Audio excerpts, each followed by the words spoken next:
सो good morning once again. आज का जो हमारा वेबिनार है that is focused on logistic regression. ठीक है, आप सब ने, मैं ऐसा प्रिज्यूम कर रहा हूँ, कभी ना कभी रिग्रेशन अपनी लाइफ में यूज किया होगा, राइट। वो अलग बात है कि हम लोग ज्यादा लीनियर रिग्रेशन यूज करते हैं, लॉजिस्टिक रिग्रेशन कम यूज होता है। अच्छा, रिग्रेशन का मतलब क्या होता है? तो चैट बॉक्स में लिखेगा what is the meaning of regression. What is the meaning of regression? Regression का सिंपल मतलब क्या है? रिग्रेशन का मतलब होता है रिलेशनशिप्स एक्सप्लोर करना between some x and between some y. Right, हम लोग रिलेशनशिप डिस्कवर कर रहे हैं एंड उसके बेसिस पे प्रिडिक्शंस करेंगे फ्यूचर में। तो हम लोग क्या कर रहे हैं, एक्स के बेसिस पे वाई को एक्सप्लेन कर रहे हैं, एक्स के बेसिस पे वाई को एक्सप्लेन करते हैं। That is your regression. Now, linear regression के बहुत सारे वेबिनार्स आप सबने अटेंड किए होंगे, बहुत सारी यूट्यूब वीडियोस भी आपने देखी होंगी, राइट। बट लॉजिस्टिक रिग्रेशन के ऊपर मैंने आज तक कोई कॉम्प्रिहेंसिव वेबिनार या यूट्यूब वीडियो नहीं देखा। तो मेरे ख्याल से today's webinar is one of its kind, जहां पे हम लोग लॉजिस्टिक रिग्रेशन को डिटेल में पढ़ने वाले हैं। फर्क क्या होता है लीनियर रिग्रेशन और लॉजिस्टिक रिग्रेशन में? लीनियर रिग्रेशन में आपका y is a continuous variable. Linear regression में आपका y is a continuous variable. For example, मैं सेल्स को एक्सप्लेन कर रहा हूं थ्रू वेरियस एडवर्टीजमेंट मैकेनिज्म्स। तो सेल्स क्या है? Continuous variable, right. And logistic regression use होता है when y is a categorical variable. तो हम लोग क्या बोल रहे हैं कि लीनियर रिग्रेशन यूज होता है when y is a continuous variable. Logistic regression use होता है when y is a categorical variable, वो एक कैटेगरी है। फॉर एग्जांपल, आज की क्लास में मैं एग्जांपल लेके चलने वाला हूँ default non default. Default non default, उसको बैड और गुड भी बोलते हैं। मतलब किसी कस्टमर ने डिफॉल्ट किया या डिफॉल्ट नहीं किया। Now it is not a continuous variable, right, it's a categorical variable. यहाँ पे दो कैटेगरीज है, या तो डिफॉल्ट हुआ या डिफॉल्ट नहीं हुआ। उसके अलावा कोई और एग्जांपल दो कैटेगोरिकल वेरिएबल का। कोई और एग्जांपल दो चैट बॉक्स में, कैटेगोरिकल वेरिएबल का कोई और एग्जांपल, जहाँ पे हम लोग कैटेगरीज लेके चल रहे हैं। Please reply in the chat box. कोई कस्टमर चर्न हुआ मतलब छोड़ के गया बैंक को, या चर्न नहीं हुआ, कस्टमर चर्न। उसके अलावा क्लेम, नो क्लेम, राइट। उसके अलावा फ्रॉड, नो फ्रॉड। तो ऐसे बहुत सारे एग्जांपल्स हम लोग लेके चल सकते हैं कैटेगोरिकल वेरिएबल्स के। लॉजिस्टिक रिग्रेशन यूज होता है कैटेगोरिकल वेरिएबल्स के लिए। मेरा जो आज का सेशन है वो लॉजिस्टिक के ऊपर ही फोकस्ड है, तो मैं लीनियर रिग्रेशन के बारे में बात नहीं करूंगा। और मैं ऐसा प्रिज्यूम भी कर रहा हूँ इस सेशन के लिए कि आपको लीनियर रिग्रेशन आता है। वो हमने लिखा भी हुआ था, ठीक है, जब हमने वेबिनार का रजिस्ट्रेशन डाला था, कि आपको लीनियर रिग्रेशन आना चाहिए इस वेबिनार को समझने के लिए। बट ठीक है, अगर आपको नहीं आता तो एक बार ट्राई करो, but I am not sure कि आप पूरा रिलेट कर पाओगे कि नहीं। Right, so linear regression is used when y is a continuous variable. Logistic regression is used when y is a categorical variable. मेरा हमेशा से हैबिट है कि हम लोग चीजों को बांधे, मतलब अगर बहुत सारी चीजें डिस्कस करने वाले हैं तो उसको हम लोग समराइज करें। तो आज की क्लास को बांधने के लिए मैं एक्रोनिम यूज करने वाला हूँ, कैटेगोरिकल। क्या यूज करने वाला हूँ? कैटेगोरिकल। नाउ कैटेगोरिकल में C stands for coefficient estimation using MLE। Coefficient estimation using MLE। A stands for assumption checking. T stands for hypothesis testing. E stands for exhaustive variable selection. G stands for generalization of model. O stands for observed minus predicted error term analysis. R stands for R square. I stands for information criteria. C stands for cumulative bads minus cumulative goods. A stands for accuracy ratio या area under the curve. And L is Lamshu test. Right? तो इतनी सारी चीजें आपको logistic regression के बारे में पता होनी चाहिए। Unfortunately when I interact with people, काफी सारे लोग बोलते हैं कि हम लोग लॉजिस्टिक रिग्रेशन काफी एग्रेसिवली यूज करते हैं, बट उनको ये सब चीजें पता ही नहीं। मतलब वो लोग क्या करते हैं, वो लोग स्टाटा के अंदर या SPSS के अंदर या EVUs के अंदर, किसी भी सॉफ्टवेयर के अंदर लॉजिस्टिक रिग्रेशन का आउटपुट रन करना जानते हैं, एंड देन वो आउटपुट आता है उसको यूज कर लेते हैं। बट एक्चुअल में वो आउटपुट आ कैसे रहा है, राइट, उसके अराउंड आप चेक कैसे करोगे वो आउटपुट करेक्ट है कि नहीं, वो सारी चीजें जो है वो फोकस में नहीं रहती इन केस ऑफ यूजिंग सॉफ्टवेयर्स। तो मैं ये पूरा डिस्कशन आज करने वाला हूँ एक्सेल को लेके। ऑब्वियसली लॉजिस्टिक रिग्रेशन एक्सेल में करना डिफिकल्ट भी है, तो मैंने पाइथन का हेल्प लिया है। मैंने पाइथन इन एक्सेल यूज किया है, Python in Excel. But you should know, अगर आप लॉजिस्टिक रिग्रेशन को यूज करते हो तो आपको ये सारी चीजें पता होनी चाहिए जो मैंने समराइज किया है in this acronym categorical, right, categorical. Now सबसे पहले बात करते हैं, C stands for coefficient estimation using MLE, right. Linear regression में कोई मुझे बताएगा हम लोग कोएफिशिएंट्स को एस्टिमेट कैसे करते हैं? लीनियर रिग्रेशन में हम लोग कोएफिशिएंट्स को एस्टिमेट कैसे करते हैं? कोई रिप्लाई करो प्लीज चैट बॉक्स में। लीनियर रिग्रेशन में हम लोग कोएफिशिएंट्स को एस्टिमेट कैसे करते हैं? By using OLS, ordinary least square method, या वहां पर भी हम लोग MLE यूज कर सकते हैं।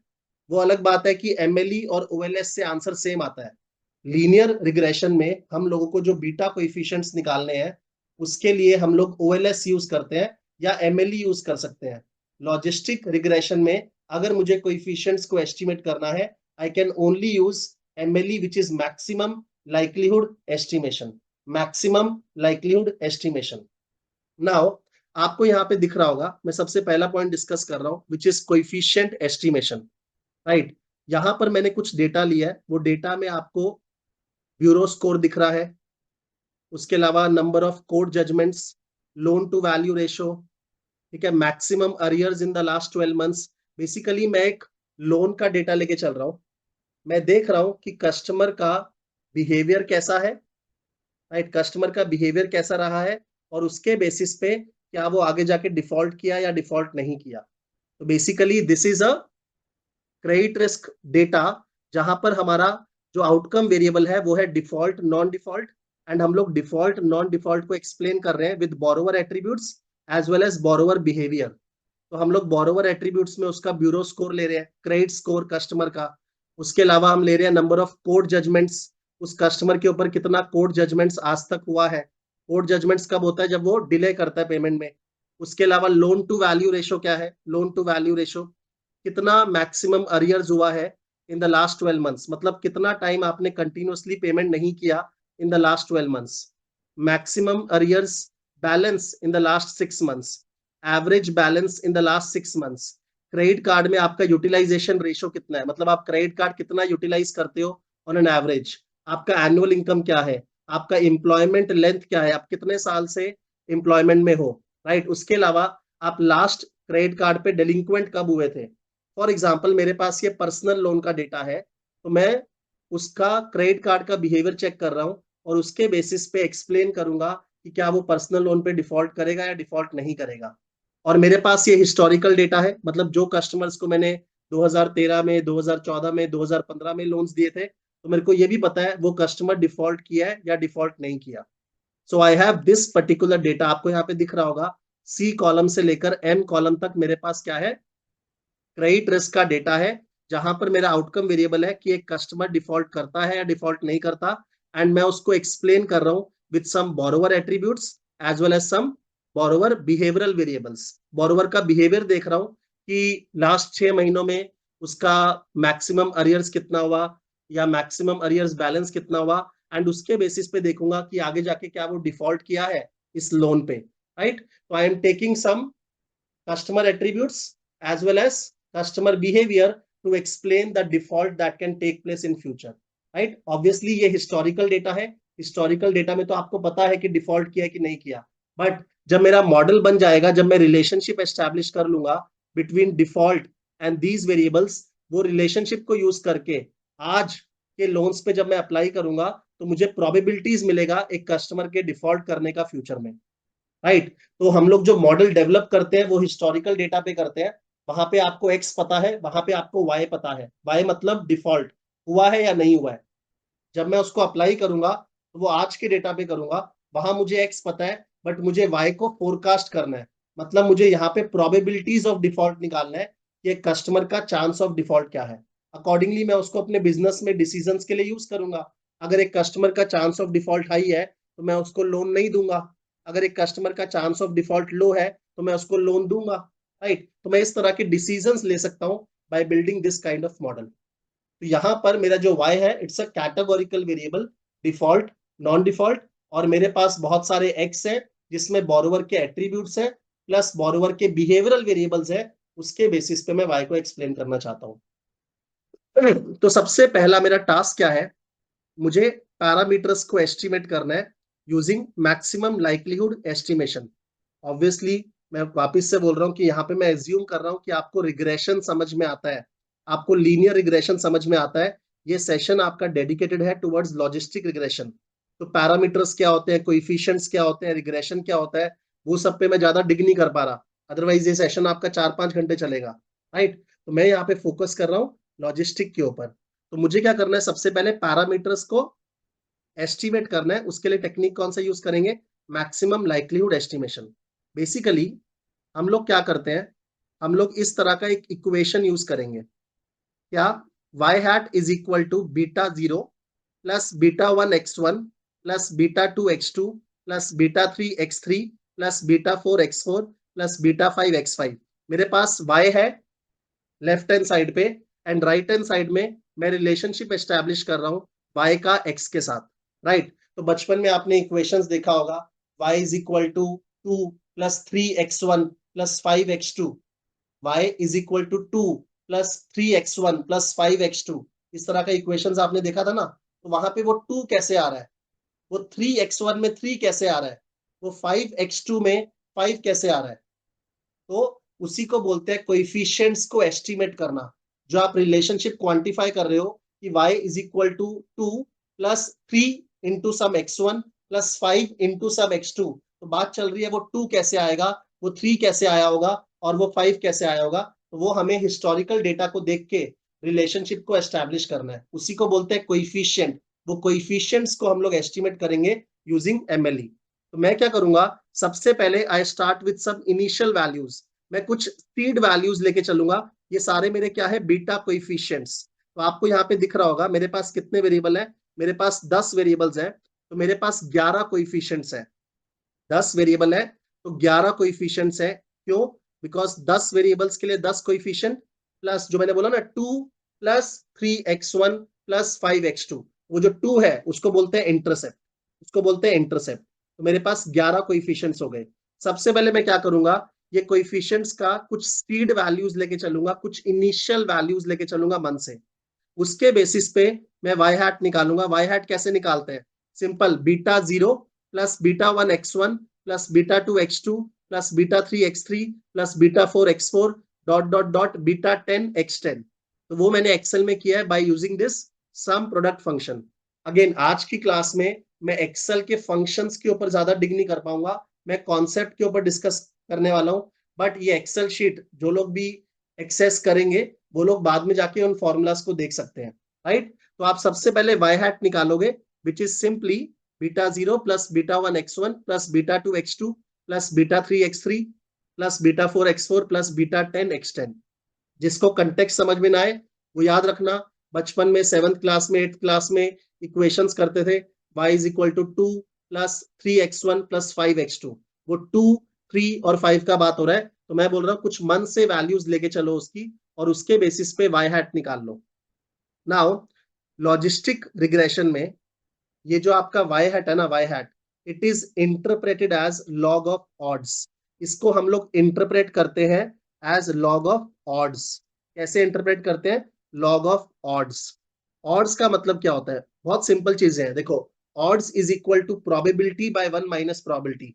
अगर मैं आपको बोलूं कि प्रोबेबिलिटी ऑफ डिफॉल्ट 20% है, अगर मैं आपको बोलूं प्रोबेबिलिटी ऑफ डिफॉल्ट 20% है, कोई मुझे ऑड्स निकाल के देगा। अगर मैं आपको बोलूं प्रोबेबिलिटी ऑफ डिफॉल्ट 20% है, क्या आप मुझे ऑड्स निकाल के दोगे, ऑड्स कितना होगा, 1:4। 1:4 का मतलब क्या है, मतलब एक बैड के सामने, क्योंकि डिफॉल्ट बोल रहा हूँ, डिफॉल्ट मतलब बैड, एक बैड के सामने आपके 4 गुड्स है, एक बैड के सामने आपके 4 गुड्स है, राइट। तो आपका ऑड्स हो गया 25% या 1/4। अगर मैं आपको ऑड्स दे दूं 25% और वापिस से प्रोबेबिलिटी ऑफ बैड निकालने को बोलूं, अगर मैं आपको ऑड्स दे दूं और वापिस से प्रोबेबिलिटी ऑफ डिफॉल्ट निकालने को बोलूं, तो आप इस फॉर्मूला को थोड़ा सा शफल करके निकाल सकते हो। कितना आएगा, 25% बाय 125%, वापिस से क्या आ गया, 20% जो आपका प्रोबेबिलिटी ऑफ डिफॉल्ट था। तो ये दोनों फॉर्मूलाज आपको समझ में आ रहे होंगे। ऑड्स इज सिंपली, हम लोग बोलते नहीं odds against, odds in favour, तो मैं बोल रहा हूँ यहाँ पे odds of being bad against good is 1:4। एक बैड के सामने 4 गुड्स हैं, मतलब एक अगर डिफॉल्ट करता है बोरोवर तो 4 डिफॉल्ट नहीं करते। अगर मैं आपको ऑड्स दे दूं 25%, तो what is the probability of default? 25/125, that is 20%, that is 20%। तो मुझे क्या करना है, यहां पर जो मेरा वाई हैट होता है लॉजिस्टिक रिग्रेशन में, ये मैं फैक्ट आपको बता रहा हूं कि लॉजिस्टिक रिग्रेशन में आपका y hat is log of odds, right. Logistic regression में आपका y hat is log of odds. 1 second, let me close this sheet, थोड़ा सा हैवी हो रहा है एक्सेल, इसको वापिस से ओपन कर लेंगे।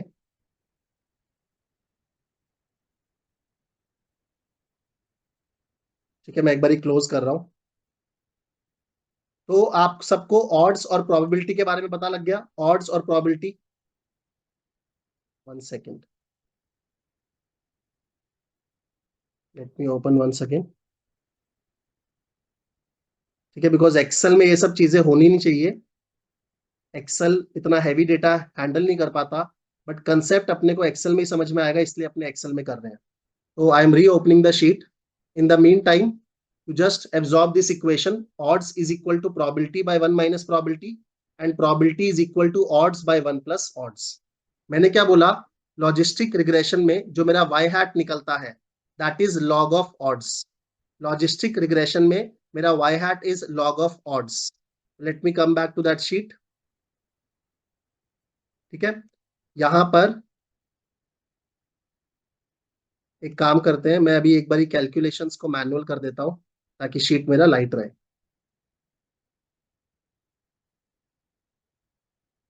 Right. All of you can see my sheet now again. Can you please confirm? Confirm कर दीजिए एक बारी। ओके, तो आपके पास यहाँ पे y हैट आया है which is interpreted as log of odds, उससे मुझे प्रोबेबिलिटी निकालनी है। ऑड्स से मैं प्रोबेबिलिटी कैसे निकाल सकता हूँ? Probability is equal to odds by 1 plus odds. Probability is equal to odds by 1 plus odds, right. But मेरे पास ऑड्स नहीं है, मेरे पास लॉग ऑफ ऑड्स है, मेरे पास लॉग ऑफ ऑड्स है। तो उस केस में लॉग को मुझे अगर कैंसिल करना है तो मैं एक्सपोनेंट यूज कर सकता हूं। तो I can say exponent of log of odds divide by 1 plus exponent of log of odds. तो exponent and log will cancel out each other. तो अल्टीमेटली आपका प्रोबेबिलिटी का फॉर्मूला क्या बना? Odds by 1 plus odds. यहां मैंने वही किया है, मैंने यहाँ पे प्रोबेबिलिटी ऑफ डिफॉल्ट निकाला है, exponent of log of odds divide by 1 plus exponent of log of odds. पहले मैंने वाई हैट निकाला, कैसे? β0 plus β1x1 plus β2x2 plus β3x3 and so on. फिर मैंने प्रोबेबिलिटी ऑफ डिफॉल्ट निकाला as exponent of log of odds divide by 1 plus exponent of log of odds.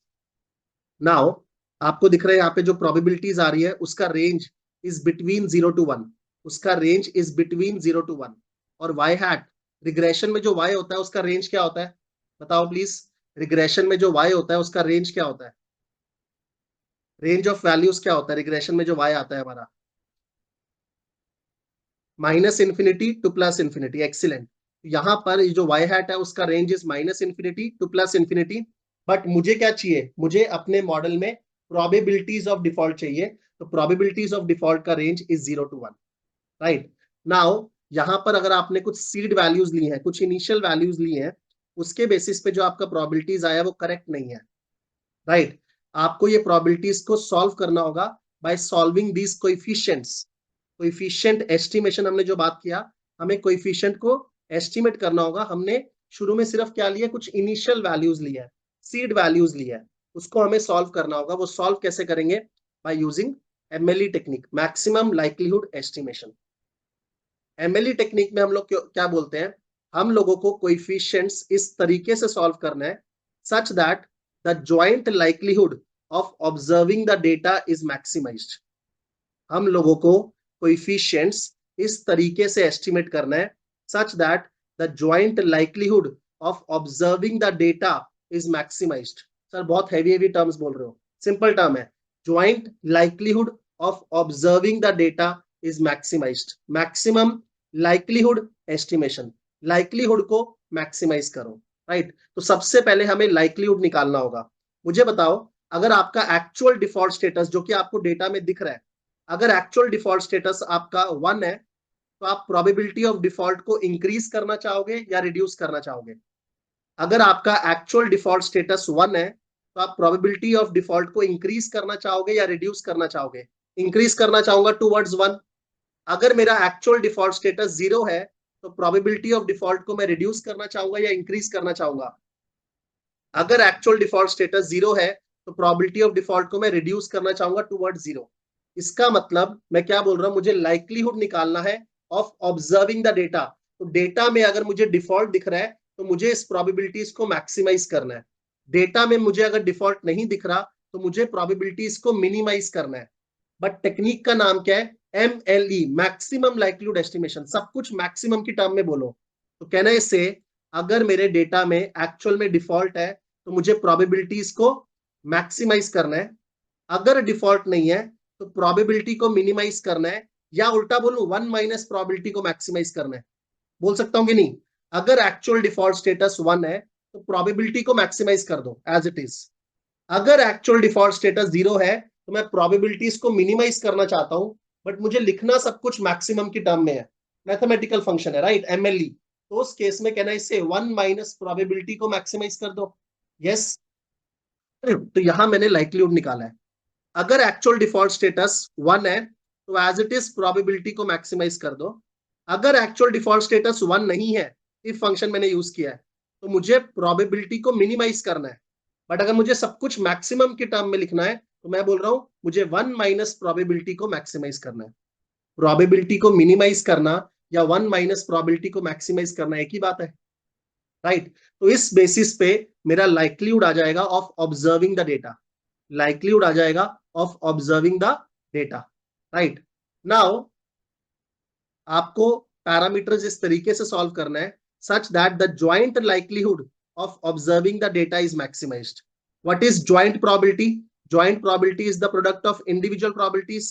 Now यहां पर जो मेरे पास डेटा है, कितना बड़ा डेटा है? अराउंड 16,500 रोज का डेटा है।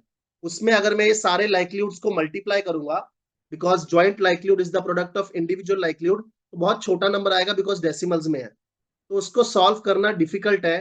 तो let's convert this multiplication problem into addition problem. Let's convert this multiplication problem into addition problem. Suppose ये आपका ए है, ये आपका बी है, ये आपका सी है। तो आप यहाँ पे क्या कर रहे हो अभी? Joint likelihood is A into B into C, right. मैं इसकी जगह अगर सारी वैल्यूज का लॉग ले लूं, तो what is log of a into b into c? It is log a plus log b plus log c। तो हम लोग क्या करते हैं, इस मल्टीप्लीकेशन प्रॉब्लम को एडिशन प्रॉब्लम में कन्वर्ट करते हैं by taking log of likelihoods, right. जब मैं log लूंगा, मैं देखो यहाँ पे मैक्सिमाइज कर रहा था a इंटू बी इंटू सी, मैं बोल रहा हूं इसकी जगह आप log ले लो इसका, log of a into B into c. तो उस केस में आपका अल्टीमेट फंक्शन क्या बनेगा? log a plus log b plus log c, right. तो मैं क्या कर रहा हूं, यहाँ पे सब वैल्यूज का log ले रहा हूं, and then I will maximise the sum of log likelihood। I will maximise the sum of log likelihood।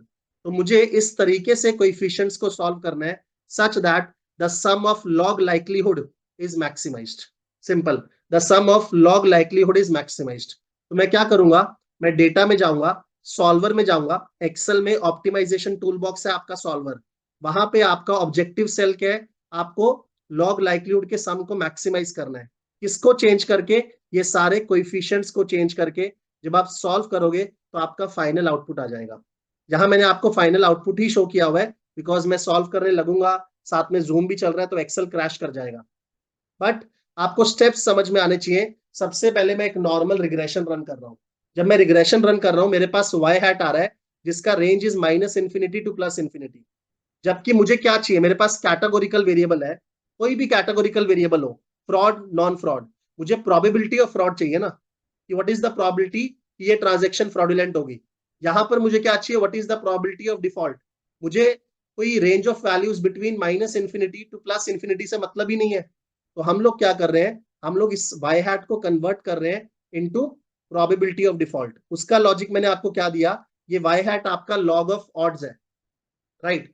Odds से प्रोबेबिलिटी कैसे निकलता है, probability is equal to odds by 1 plus odds.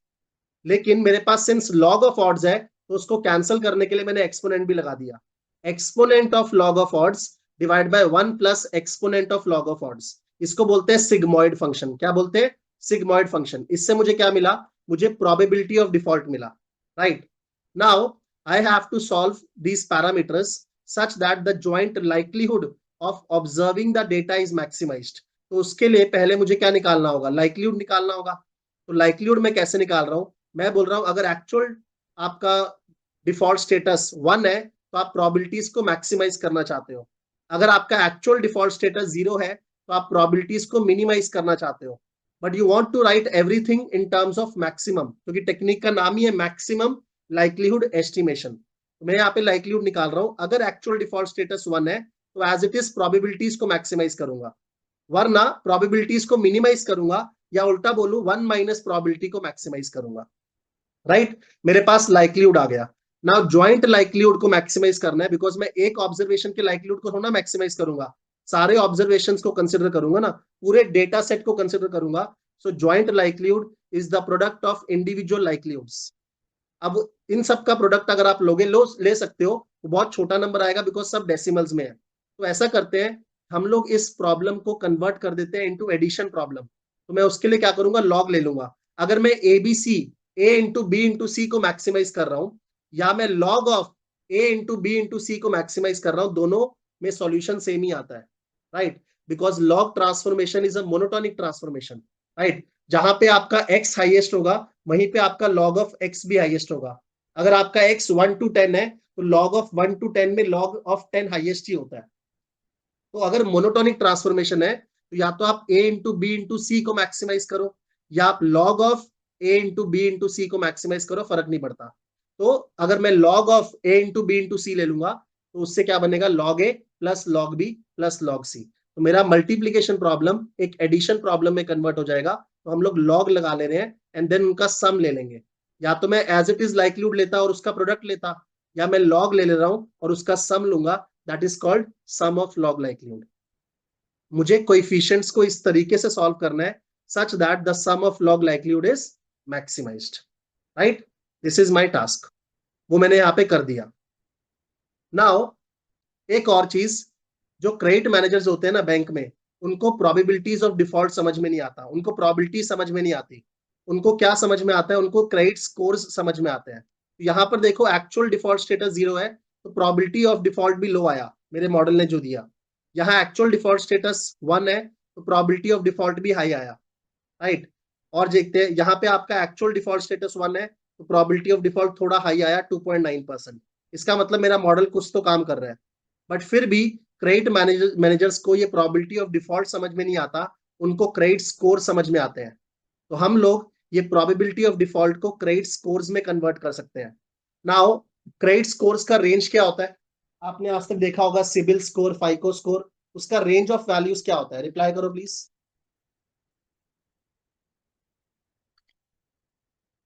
500 to 1000, 0 to 800, कुछ भी range आप लेके चल सकते हो। बट इंडस्ट्री में 300 से 900 ये सब रेंज लेके चलते हैं। तो यहाँ पर आप सिंपल एक फंक्शन यूज करोगे, मैंने अपना एक रेंज लिया है, आप कोई मर्जी नंबर यहाँ पे यूज कर सकते हो। I am using 487 minus 28 into log of odds, उससे मेरा क्रेडिट स्कोर आएगा। इसका फंडा आपको सिर्फ समझना है, ये वैल्यूज जो है वो आप कुछ भी फिट कर सकते हो। आपको जिस भी रेंज में स्कोर चाहिए उसके बेसिस पे आप ये 487 और 28 को चेंज कर दो। बट आपको समझ में क्या आना चाहिए, अगर प्रोबेबिलिटी ऑफ डिफॉल्ट लो है तो क्रेडिट स्कोर हाई आएंगे, अगर प्रोबेबिलिटी ऑफ डिफॉल्ट हाई है तो क्रेडिट स्कोर लो आएंगे, because credit score shows the credit worthiness of the borrower. अगर प्रोबेबिलिटीज ऑफ डिफॉल्ट लो है तो क्रेडिट स्कोर हाई आने चाहिए, अगर प्रोबेबिलिटी ऑफ डिफॉल्ट हाई है तो क्रेडिट स्कोर लो आने चाहिए। वो यहाँ पे आ रहे हैं, इस बेसिस पे हमारा क्रेडिट स्कोर फंक्शन बना है, तभी यहाँ पे माइनस यूज किया ताकि वो इनवर्स रिलेशनशिप कैप्चर हो पाए, राइट। दूसरा इंपॉर्टेंट चीज, हम लोग कैसे चेक करेंगे हमारा जो मॉडल है वो प्राइमा फेसी सही है कि नहीं। हमारा ये जो मॉडल हमने रन किया है क्या वो प्राइमा फेसी सही है कि नहीं, हम लोग कैसे चेक करेंगे। तो आप इस लॉग लाइक्लीहुड को मैक्सिमाइज करना चाहते हो, आप इस लॉग लाइक्लीहुड को मैक्सिमाइज करना चाहते हो। सो हेमेंद्र का क्वेश्चन है what is 487? This is called offset and this is called factor.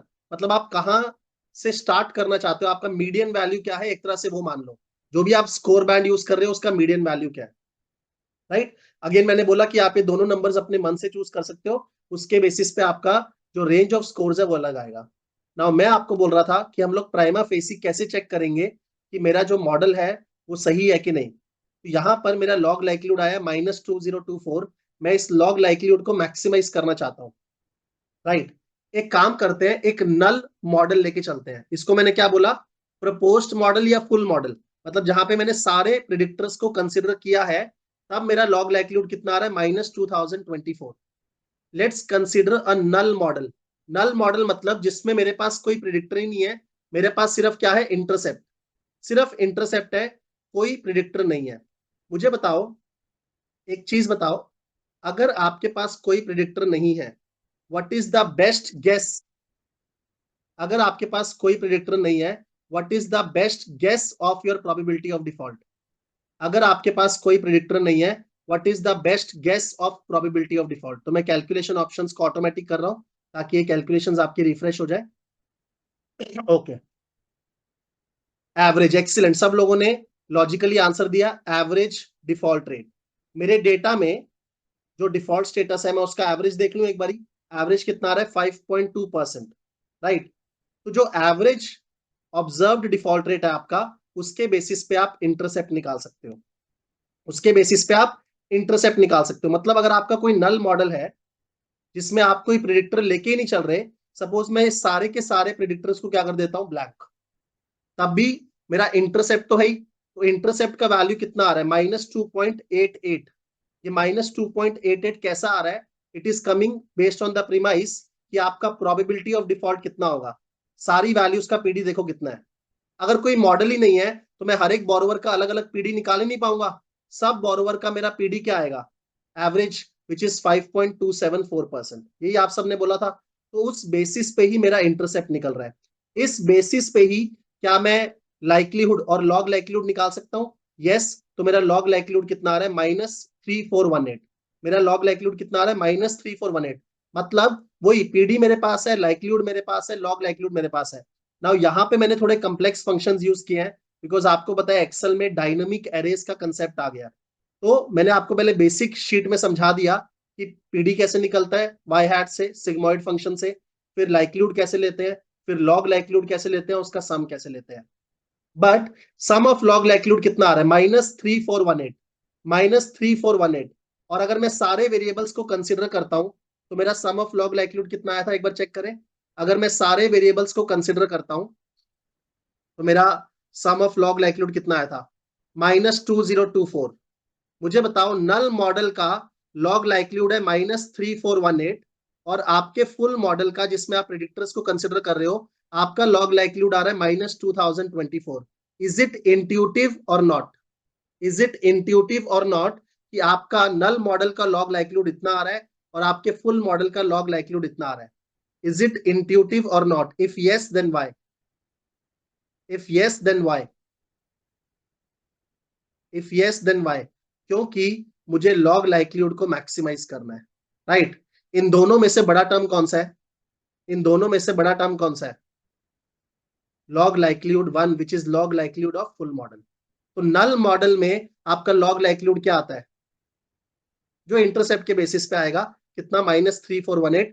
मेरा मॉडल प्राइमा फेसी बेटर लग रहा है क्योंकि मेरा लॉग लाइक्लीहुड क्या हुआ है, इंक्रीज हुआ है, तो -2024। एक परफेक्ट मॉडल का लॉग लाइक्लीहुड कितना होगा, सोच के बताओ। एक परफेक्ट मॉडल का लॉग लाइक्लीहुड कितना होगा, सोच के बताओ। एक परफेक्ट मॉडल का लॉग लाइक्लीहुड कितना होगा, सोच के बताओ। एक परफेक्ट मॉडल का लॉग लाइक्लीहुड, परफेक्ट मॉडल में होगा क्या, अगर आपका डिफॉल्ट स्टेटस 1 है तो पीडी कितना देगा वो मॉडल? अगर डिफॉल्ट स्टेटस 1 है तो मॉडल पीडी कितना देगा, 1 देगा, राइट। और मैं लाइक्लीहुड क्या यूज करूंगा, एज इट इज 1 पीडी। अगर एक्चुअल डिफॉल्ट स्टेटस 0 है तो मेरा मॉडल पीडी कितना देगा, मेरा परफेक्ट मॉडल कितना पीडी देगा, 0। और मैं यहाँ पे क्या करूंगा 1 माइनस 0, मतलब लाइक्लीहुड हमेशा क्या होगा 1, लाइक्लीहुड हमेशा क्या होगा 1 परफेक्ट मॉडल में। लॉग ऑफ 1 क्या होता है, लॉग ऑफ 1 क्या होता है 0, तो सम ऑफ जीरोस क्या होगा 0, मतलब परफेक्ट मॉडल का लॉग लाइक्लीहुड विल बी 0। तो क्या मैं 0 के पास पहुंचा, पहुंचा, अभी भी काफी दूर हूं, क्योंकि हमारा मॉडल परफेक्ट नहीं है। रियल लाइफ में परफेक्ट मॉडल बनाना पॉसिबल ही नहीं है, राइट। परफेक्ट मॉडल का लॉग लाइक्लीहुड 0 होता, नल मॉडल का लॉग लाइक्लीहुड ये आया है, और एक रियल लाइफ मेरे प्रपोज्ड मॉडल का लॉग लाइक्लीहुड इतना आया है, राइट। परफेक्ट मॉडल को सैचुरेटेड मॉडल भी बोलते हैं, परफेक्ट मॉडल को सैचुरेटेड मॉडल भी बोलते हैं। उसका लॉग लाइक्लीहुड कितना 0, राइट। नल मॉडल का लॉग लाइक्लीहुड काफी कम, एंड देन आपके मॉडल का लॉग लाइक्लीहुड उससे ज्यादा। आप जितना 0 के पास जाओगे उतना आपका मॉडल अच्छा है, ठीक है। तो हम लोगों ने फर्स्ट स्टेप कवर कर लिया, which is coefficient estimation using MLE. Maximum likelihood estimation हमने स्कोर में भी कन्वर्ट कर लिया, प्रोबेबिलिटी ऑफ डिफॉल्ट को, एंड हमने प्राइमा फेसी चेक कर लिया कि मेरा मॉडल सही है कि नहीं। सही है, बिकॉज नल मॉडल के मुकाबले मेरा लॉग लाइक्लीहुड इंक्रीज हुआ है, राइट। ओके, आगे चलते हैं। Next is a stands for assumption checking. Now linear regression के केस में हम लोग जनरली 3 एजम्पशंस चेक करते हैं। कौन कौन सी, multi collinearity, heteroscedasticity, auto correlation. और भी करते हैं, बट मोस्टली हम लोग 3 चीजें चेक करते ही करते हैं, multicollinearity, heteroscedasticity, autocorrelation. Logistic regression के केस में heteroscedasticity and autocorrelation is not a problem. Logistic regression के केस में heteroscedasticity and autocorrelation is not a problem. हम लोग सिर्फ कंसर्न है रिगार्डिंग मल्टी कोलिनियरिटी, हम लोग सिर्फ कंसर्न है regarding multi collinearity. Multi collinearity का मतलब क्या होता है, anyone in the chat box, what is the meaning of multi collinearity, what is the meaning of multi collinearity. Multi collinearity का मतलब है आपके वेरिएबल्स आपस में क्या है, कोरिलेटेड है, आपके इंडिपेंडेंट वेरिएबल्स आपस में कोरिलेटेड है। तो वो एक प्रॉब्लम क्यों है, वो एक प्रॉब्लम इसलिए, multi collinearity is a problem अगर आपके वेरिएबल्स आपस में कोरिलेटेड है। तो उस केस में सिंपल भाषा में आपको मल्टीपल वेरिएबल्स को मॉडल में इंक्लूड ही क्यों करना है। अगर दो वेरिएबल्स हाईली कोरिलेटेड है तो मैं कोई एक को ही लेके चलूँ ना मॉडल में, मैं रिडंडेंसी क्यों इंट्रोड्यूस करूं by introducing both the variables, right. तो मल्टी कोलिनियरिटी को डिटेक्ट करने के लिए हम लोग लीनियर रिग्रेशन में क्या यूज करते हैं, VIF, variance inflation factor. Variance inflation factor क्यों, बिकॉज मल्टी कोलिनियरिटी के कारण आपके स्टैंडर्ड एरर्स जो है वो इन्फ्लेट होते हैं, ठीक है। मैं टेक्निकलिटीज में नहीं जा रहा, तो हम लोग क्या यूज करते हैं, variance inflation factor. Variance inflation factor का फॉर्मूला क्या होता है, 1 divide by 1 minus R square. Linear regression हो या लॉजिस्टिक रिग्रेशन हो, आप दोनों में VIF ही यूज करते हो। इनफैक्ट VIF का कंसेप्ट लीनियर रिग्रेशन से लिंक्ड है। आपको ये देखना है कि एक वेरिएबल दूसरे वेरिएबल से लिंक्ड है कि नहीं, उसमें लॉजिस्टिक का कोई बात ही नहीं है, बिकॉज वेरिएबल्स तो सारे के सारे क्या है, कंटिन्यूअस ही है मेरे पास, राइट। तो मैं क्या करूंगा, मैं हर एक वेरिएबल को रिग्रेस करूंगा विद अदर वेरिएबल्स, हर एक वेरिएबल को लीनियरली रिग्रेस करूंगा with other variables, and then वो जो आर स्क्वायर आएगा उसके बेसिस पे VIF निकालूंगा। अगर मैंने सपोज ब्यूरो स्कोर को रिग्रेस किया विद अदर वेरिएबल्स एंड मेरा आर स्क्वायर जो है वो हाई आया, इसका मतलब ब्यूरो स्कोर और बाकी वेरिएबल्स में हाई कोरिलेशन है, तो मेरा आर स्क्वायर क्या आएगा, हाई। आर स्क्वायर अगर हाई आएगा तो VIF क्या आएगा, हाई। इन प्रैक्टिस अगर आपका VIF ग्रेटर देन 5 होता है या ग्रेटर देन 3 होता है, then there is a problem of multicollinearity. तो हम लोग उन वेरिएबल्स को मॉडल से रिमूव कर देते हैं जहां पे मल्टी कोलिनियरिटी का प्रॉब्लम अराइज हो रहा है। तो variance inflation factor is equal to 1 divide by 1 minus R square. यहाँ पे ये नहीं सोचना कि मल्टी कोलिनियरिटी लॉजिस्टिक में कैसे चेक करते हैं, लॉजिस्टिक का बात ही नहीं है। Multi collinearity concept linear regression का ही है, जहां पे आपको एक वेरिएबल्स को लीनियरली रिग्रेस करना है with other variables, and then आपको क्या निकालना है, आर स्क्वायर निकालना है, राइट। तो let me show you one more sheet जहां मैंने लीनियर रिग्रेशन किया हुआ है। I will try to open that sheet simultaneously, अगर पॉसिबल हो पाया तो।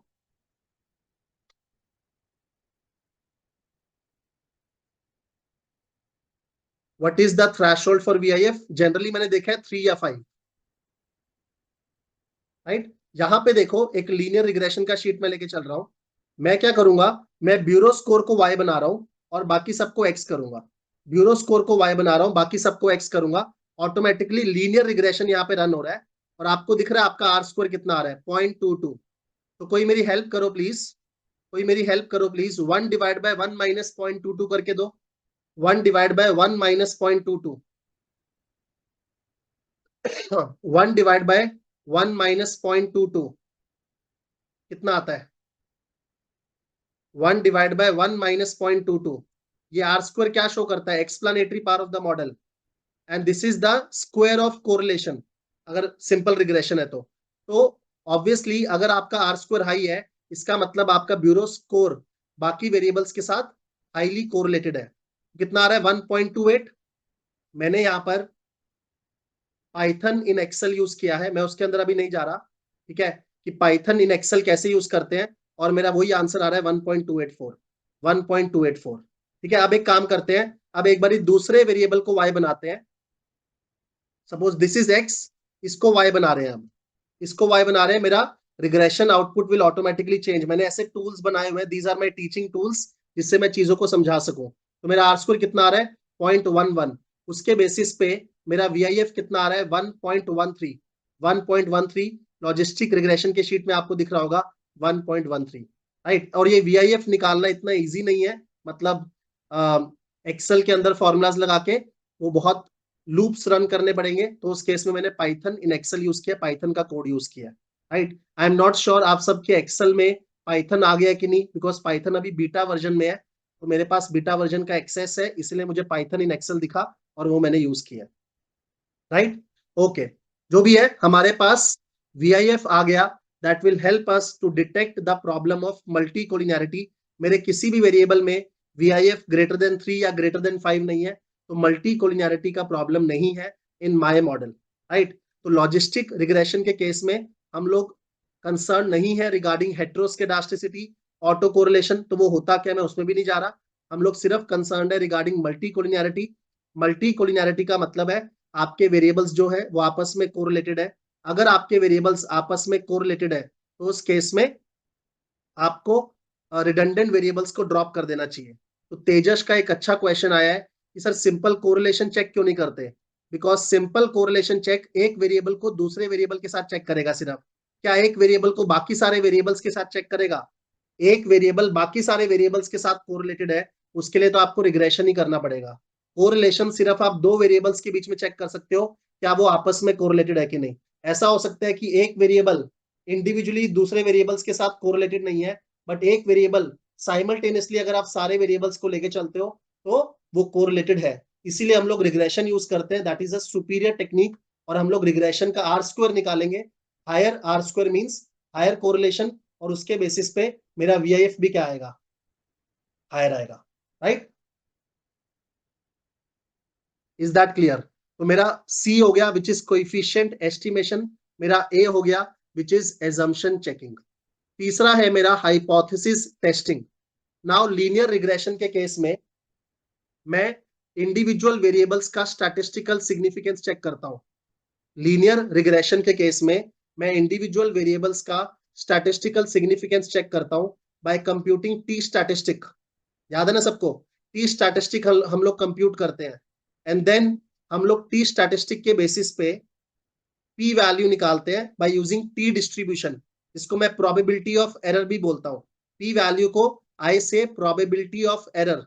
हम लोग लीनियर रिग्रेशन के केस में टी स्टैटिस्टिक निकालते हैं, एंड देन टी स्टैटिस्टिक के बेसिस पे टी डिस्ट्रीब्यूशन यूज करके पी वैल्यूज कंप्यूट करते हैं, जिसको I interpret as probability of error.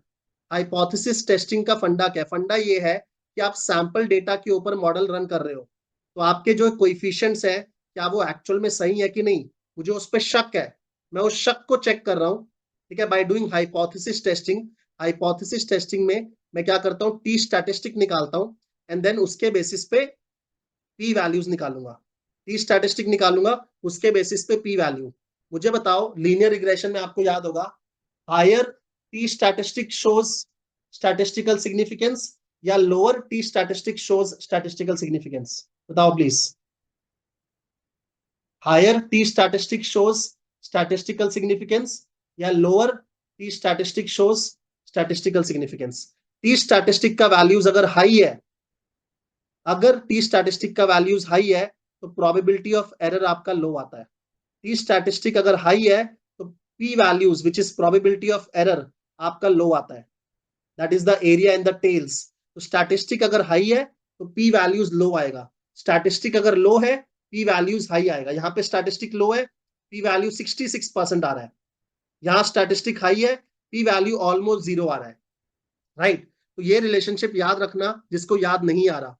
Higher t statistic means lower p value, lower t statistic means higher p value. P value is probability of error.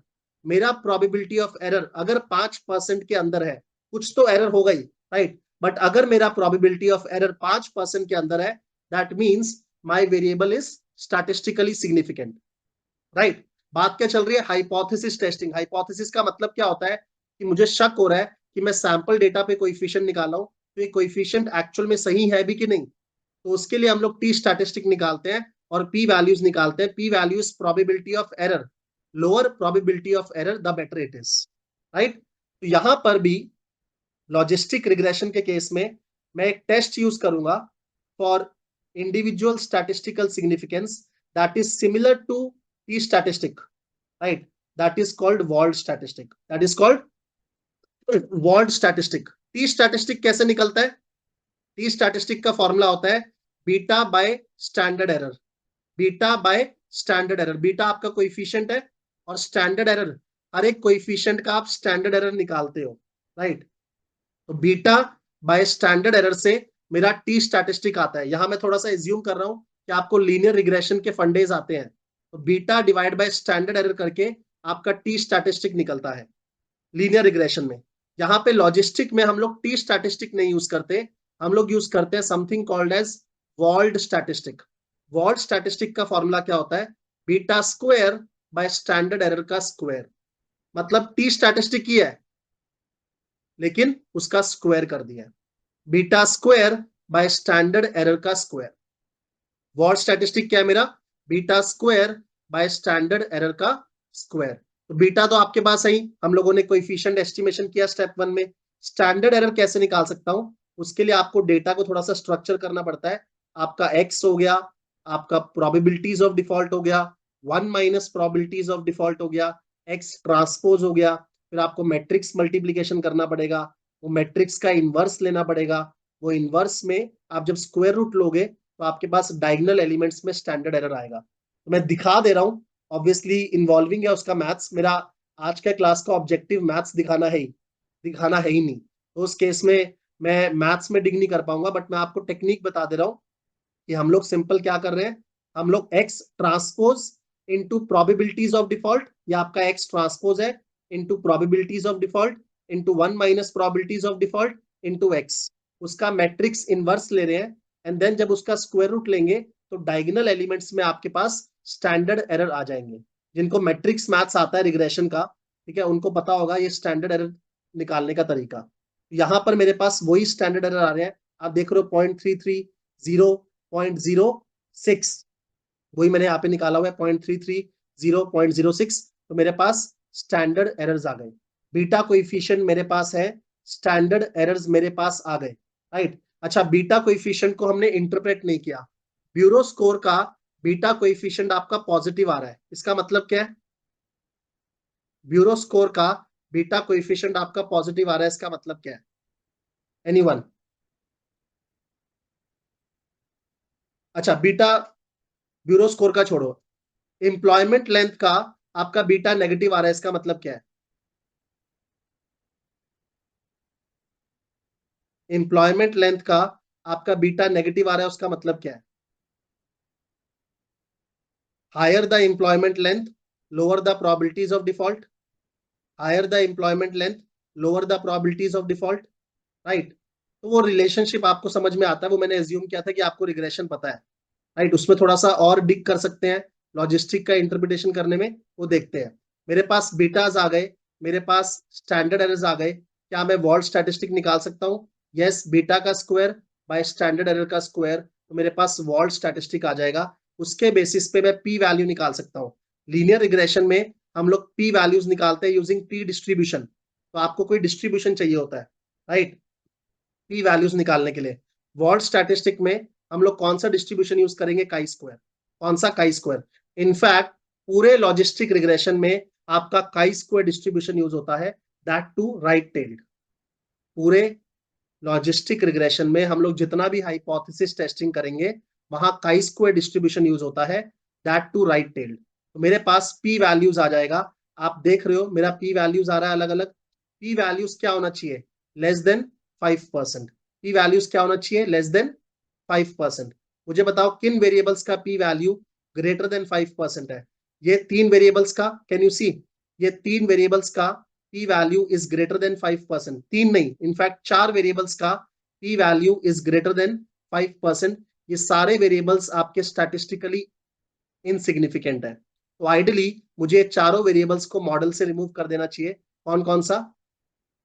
Number of cross code judgements, उसके अलावा आपका average balance 6 months, उसके अलावा आपके last दो थे, right.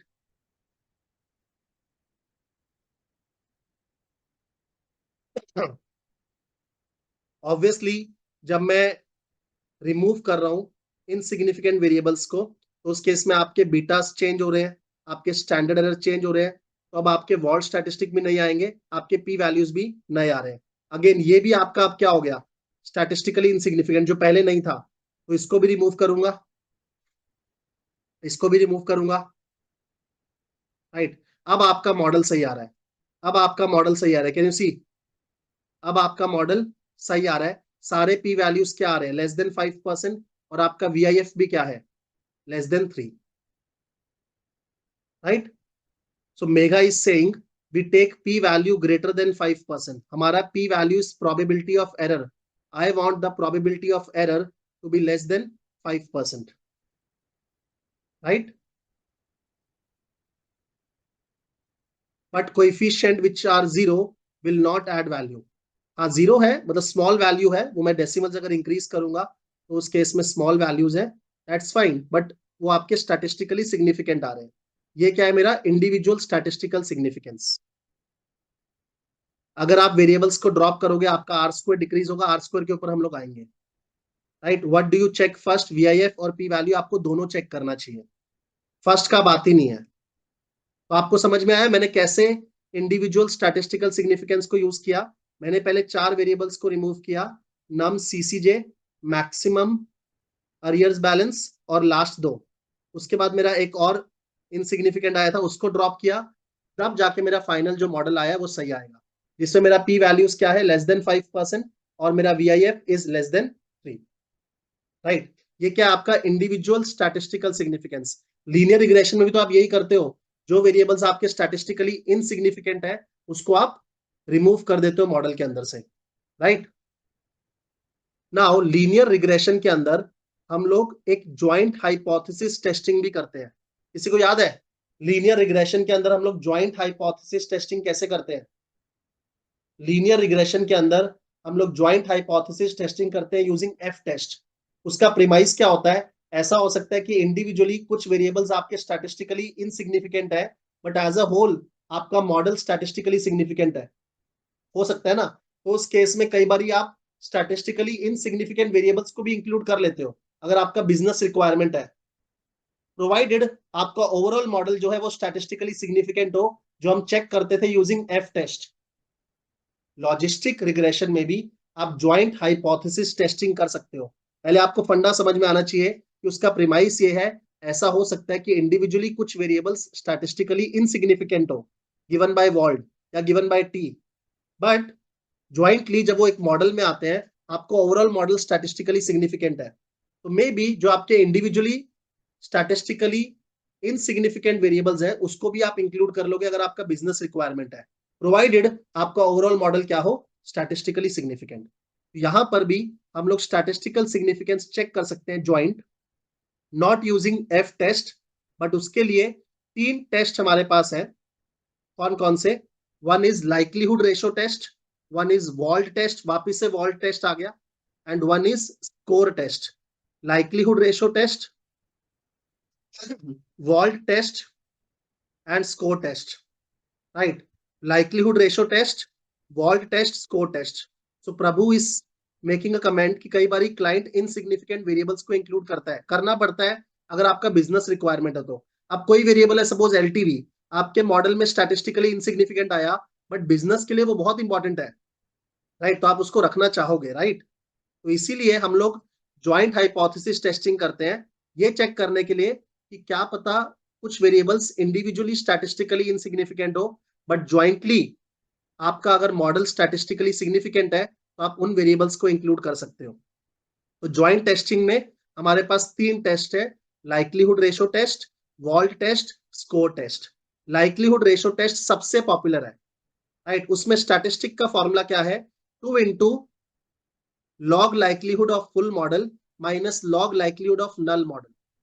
हम लोगों ने फुल मॉडल का लॉग लाइक्लीहुड निकाला है, हम लोगों ने नल मॉडल का भी लॉग लाइक्लीहुड निकाला है. तो 2 into log likelihood of full model minus log likelihood of null model. मेरा यहाँ पे स्टैटिस्टिक आ रहा है कितना? 2787. सिर्फ फॉर्मूला को देख के बताओ. 2 into log likelihood of null model minus 2 into log likelihood of full model minus log likelihood of null model. Do you want this statistic value to be as high as possible or do you want this statistic value to be as low as possible? Formula को देख के बताओ सिर्फ. log likelihood of full model minus log likelihood of null model. Obviously I want to maximize this, right? हम लोग शुरू से ये बात कर रहे हैं कि मेरा फुल मॉडल का log likelihood क्या होना चाहिए, हाई. तो ये जो स्टैटिस्टिक है, हायर द बेटर. अगर स्टैटिस्टिक हायर है तो do you want p values to be low or high? Do you want p values to be low or p values to be high? You want p values to be low. मेरा p values क्या आ रहा है? Around 0%. ठीक है? Someone is saying I am not replying. I'm really sorry. Chat box इतना तेज भाग रहा है कि मैं क्वेश्चंस को सारे देख नहीं पा रहा. तो अगर आपका स्टैटिस्टिक का वैल्यू हाई है, आपका p वैल्यूज लो है, दैट शोज कि आपका जो ओवरऑल मॉडल है वो स्टैटिस्टिकली सिग्निफिकेंट है. तो इवन दाउ कुछ वेरिएबल्स स्टैटिस्टिकली इनसिग्निफिकेंट है, बट अगर बिजनेस रिक्वायरमेंट है कि आपको वेरिएबल्स को इंक्लूड करना है मॉडल में, तो मैं इंक्लूड कर सकता हूं, provided my overall model is still statistically significant, right? This is your likelihood ratio test. सबसे इंपॉर्टेंट है. अगर आपकी जॉब में लॉजिस्टिक बहुत ज्यादा यूज होता है तो there is a high chance कि इंटरव्यूअर आपसे पूछेगा लाइक्लीहुड रेशो टेस्ट. उसके अलावा 2 और टेस्ट भी हैं, वॉल्ट टेस्ट और स्कोर टेस्ट. वो बहुत मैथमेटिकली इन्वॉल्विंग है, बहुत डिफिकल्ट है समझना उनको. तो मैं स्लाइड उसका डाल दिया हूं. उसके अलावा मैंने एक्सेल शीट में उसका कैलकुलेशन डाल के दिया है, क्योंकि मैं ज्यादा मैथ्स के अंदर डिग नहीं करना चाहता हूं. तो बाद में जिसके पास ये एक्सेल का एक्सेस रहेगा वो देख सकता है, राइट? तो यहाँ पे आप देख रहे हो स्कोर आ रहा है, मेरा स्कोर स्टैटिस्टिक आ रहा है 3603. उसके लिए मैंने कुछ स्टेप्स किए यहाँ पे, वो स्टेप्स मैंने पीपीटी में डाला है. और वॉल्ट टेस्ट के अंदर मेरा स्टैटिस्टिक आ रहा है 1566, राइट? वॉल्ट आपका इंडिविजुअल स्टैटिस्टिकल सिग्निफिकेंस के लिए भी है और ज्वाइंट के लिए भी है, दोनों का फॉर्मूला अलग अलग है, राइट? वो आ रहा है 1566. मैंने ही अपने फॉर्मूला को वैलिडेट करने के लिए यहाँ पे एक एक्सेल स्टार्ट करके एड इन है, उससे भी रिजल्ट को प्रोड्यूस किया है. तो मेरा जो रिजल्ट आ रहा है वो एग्जैक्टली मैच कर रहा है, वो भी मैंने शीट में डाला हुआ है. तो अगर आप यहाँ पे देखोगे, आपका लाइक्लीहुड रेशो टेस्ट में स्टैटिस्टिक कितना आ रहा है, आपका स्कोर टेस्ट से स्टैटिस्टिक कितना आ रहा है, तो मेरा भी इतना आ रहा है 3603, right? Just to compare with the softwares, मेरा रिजल्ट एग्जैक्टली मैच कर रहा है. और यहां पर मेरा वॉल्ट कितना आ रहा है? 1566, राइट? तो मेरा भी यहाँ पे वॉल्ट स्टैटिस्टिक आ रहा है 1566.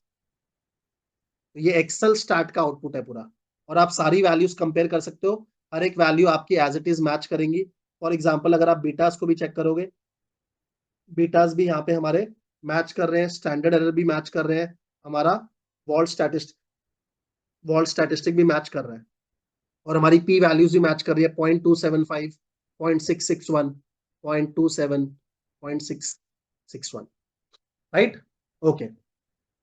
क्या ज्वाइंट टेस्टिंग करनी जरूरी है? शिवम इज सेइंग अगर इंडिविजुअली वेरिएबल्स सिग्निफिकेंट है तो क्या ज्वाइंटली हमें टेस्ट करने का जरूरत है? वैसे करने का जरूरत नहीं है, बिकॉज ज्वाइंटली वो आपके सिग्निफिकेंट ही आएंगे. बट किस केस में करने का जरूरत है? इंडिविजुअली वेरिएबल्स आपके स्टैटिस्टिकली सिग्निफिकेंट नहीं आए, बट आपको उन वेरिएबल्स को इंक्लूड करना है. उनका साइन इंट्यूटिव है, बट स्टैटिस्टिकली सिग्निफिकेंट नहीं आए, आपको इंक्लूड करना है बिकॉज ऑफ बिजनेस. तो आपको अगर ट्रेडिशनल तरीके से जाना है तो आपको वैलिडेट करना होगा कि यस ज्वाइंटली आपका मॉडल स्टैटिस्टिकली सिग्निफिकेंट है, तो इवन दाउ इंडिविजुअली वो सिग्निफिकेंट नहीं है तब भी मैं उसको इंक्लूड कर सकता हूँ, right, because there should be a scientific evidence. यहाँ पर लॉजिस्टिक रिग्रेशन के मॉडल्स रेगुलेटरी मॉडल्स में यूज होते हैं, तो आपको हर एक चीज को वैलिडेट करना होगा ना। Is that clear? तो ये आपका थर्ड पॉइंट था, which is testing, individual testing and joint testing. तो हम लोग कौन सा एक्रोनिम लेके चल रहे हैं? कैटेगोरिकल।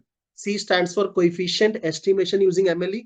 फिर हमने बात किया A stands for assumption checking, उसमें हमने मल्टी कोलिनियरिटी चेकिंग किया यूजिंग वीआईएफ। वहां पे आप कोरिलेशन नहीं कर सकते, आपको रिग्रेशन ही करना है। थर्ड इज आपका individual hypothesis testing and joint hypothesis testing for statistical significance. उसके बाद है आपका ई और जी, एग्जॉस्टिव वेरिएबल सिलेक्शन और जनरलाइजेशन ऑफ मॉडल।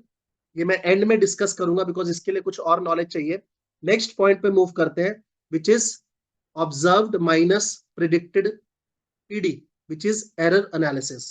क्या लीनियर रिग्रेशन के केस में हम लोग एरर टर्म एनालिसिस कर सकते हैं? अच्छा, यहाँ मैंने पिक्टोरियली दिखाया हुआ है कि जो भी आपका स्टैटिस्टिक आ रहा है उसके कॉरेस्पॉन्डिंग आपका पी वैल्यू, तो स्टैटिस्टिक अगर हाई होगा तो पी वैल्यूज लोअर होगा because it is area in the tails. Statistic अगर लोअर होगा तो पी वैल्यू हायर होगा because it is area in the tails, right. Now what I am saying is next is your error analysis.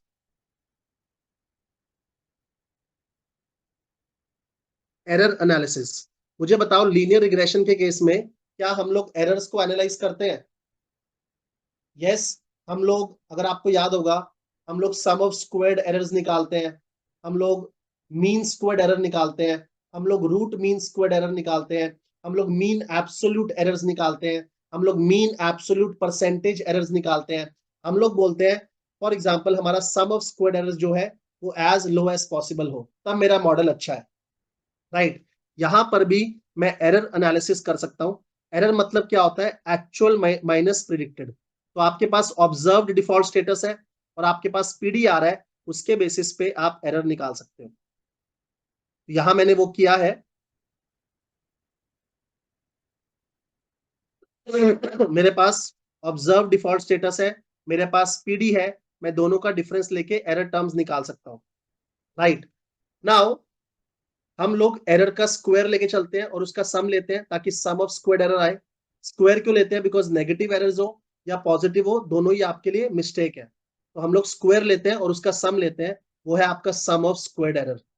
Linear regression में तो हम लोग simple बोलते हैं कि आपका sum of squared error should be as low as possible, या दो मॉडल्स को कंपेयर करने के लिए हम उनके सम ऑफ स्क्वायर्ड एरर को कंपेयर कर लेते हैं। लॉजिस्टिक रिग्रेशन में आप सम ऑफ स्क्वायर्ड एरर को यूज कर सकते हो to check for the goodness of it. आपका सम ऑफ स्क्वायर्ड एरर जो है that should be within the tolerable limit. आपका सम ऑफ स्क्वायर्ड एरर जो है that should be within the tolerable limit. अच्छा, पहले एक चीज, यहाँ पे मैंने एरर टर्म निकाला है, उसके बाद मैंने एरर टर्म्स का कुछ मॉडिफिकेशन किया है। एरर टर्म्स का मॉडिफिकेशन किया है, तो यहाँ पे रेजिडुअल्स के दो मॉडिफिकेशंस होते हैं, पियर्सन रेजिडुअल्स और दूसरा डेवियांस रेजिडुअल्स। पियर्सन रेजिडुअल्स, उसका फॉर्मूला आपको दिख रहा है, error term divide by square root of probability of default into 1 minus probability of default. दूसरा है डेवियांस रेजिडुअल्स। डेवियांस रेजिडुअल का यहाँ आपको फॉर्मूला दिख रहा होगा, ठीक है, sign of error term -2 into Y I log P D plus 1 minus Y, Y मतलब आपका actual default status, log of 1 minus P D, उसका स्क्वायर रूट एंड ऑल, जो भी है फॉर्मूला में हम लोग डिग नहीं कर रहे, बट यहाँ पे रेजिडुअल्स के दो वेरिएशन मैंने लिए हैं। कौन कौन से?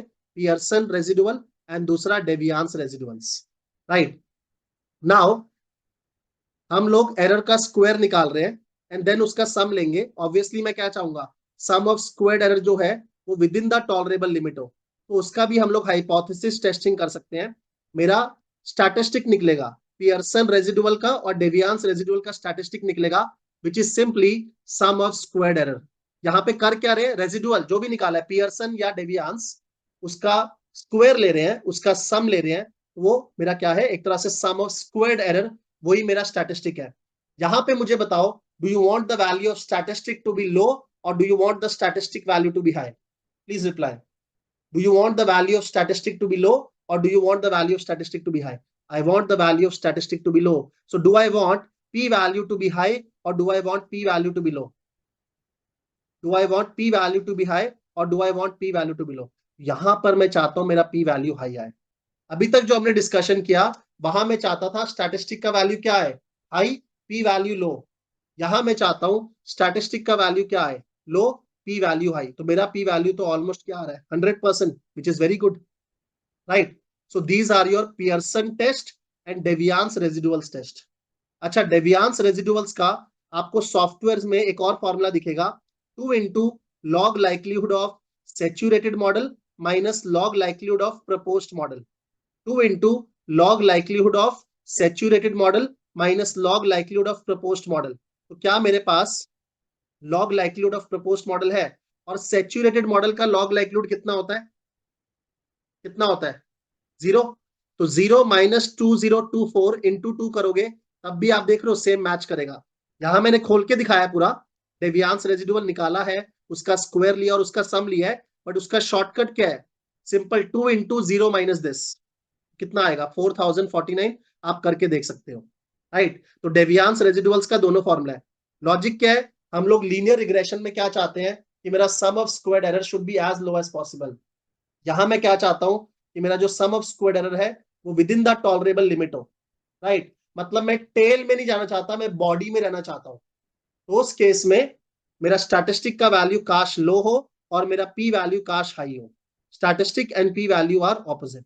स्टैटिस्टिक का वैल्यू लो है, पी वैल्यू हाई है। अगेन यहाँ पे काई स्क्वायर डिस्ट्रीब्यूशन क्यों यूज हुआ, because error terms follow normal distribution, और मैं एरर टर्म का स्क्वायर ले रहा हूं, राइट। तो sum of square of normally distributed random variable कौन सा डिस्ट्रीब्यूशन फॉलो करता है, sum of square of normally distributed random variable कौन सा डिस्ट्रीब्यूशन फॉलो करता है, काई स्क्वायर डिस्ट्रीब्यूशन। इसीलिए पूरे लॉजिस्टिक रिग्रेशन में आप हर जगह काई स्क्वायर डिस्ट्रीब्यूशन ही यूज करोगे, वो भी राइट टेल्ड। मैंने आपको सिंपल फंडा बता दिया, राइट। तो आपका एरर एनालिसिस भी हो गया, पियर्सन रेजिडुअल्स, दूसरा डेवियंस रेजिडुअल्स, पियर्सन रेजिडुअल्स, दूसरा डेवियंस रेजिडुअल्स, राइट। तो सबको यहां तक क्लियर है। सी, कोएफिशिएंट एस्टिमेशन हमने किया यूजिंग एमएलई। एजम्पशन चेकिंग में हमने मल्टी कोलिनियरिटी टेस्टिंग किया यूजिंग बीआईएफ। उसके बाद हमने हाइपोथेसिस टेस्टिंग किया इंडिविजुअल वेरिएबल्स का, एंड हमने ज्वाइंट हाइपोथेसिस टेस्टिंग किया, उसमें हमने लाइक्लीहुड रेशियो टेस्ट यूज किया। देन हम बात कर रहे हैं ओ से, O stands for observed minus predicted PD. वहां पे हमने एरर एनालिसिस किया, तो मैंने पियर्सन रेजिडुअल्स निकाला, मैंने डेवियंस रेजिडुअल्स निकाला, मैंने एरर टर्म का स्क्वायर लिया, उसका सम लिया, तो मेरा सम ऑफ स्क्वायर्ड एरर जो है वो with in the tolerance limit होना चाहिए। उसके लिए मैंने क्या बोला कि मेरा स्टैटिस्टिक का वैल्यू काश लो हो, पी वैल्यू काश हाई हो। Next is R square.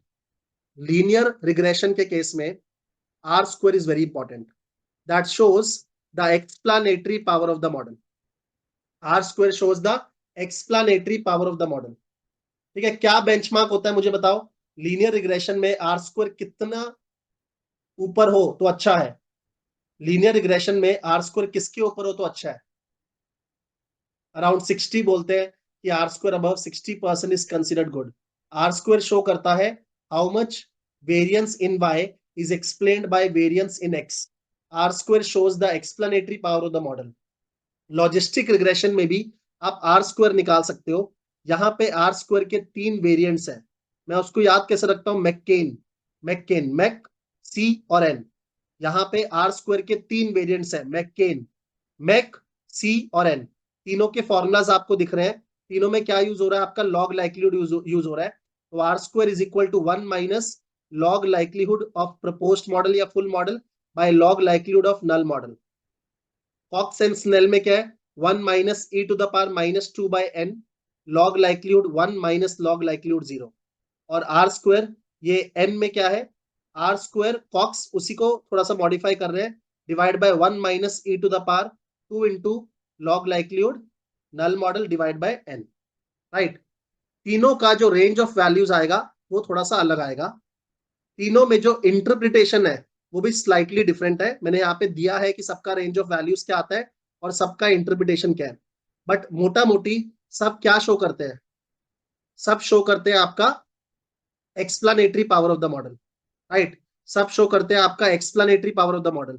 Now Abhyu is saying कि लॉग लाइक्लीहुड 0 तो आपका 0 होता है, क्या कोई अभ्यू को करेक्ट करना चाहेगा? तो आपका आर स्क्वायर अनडिफाइंड आएगा।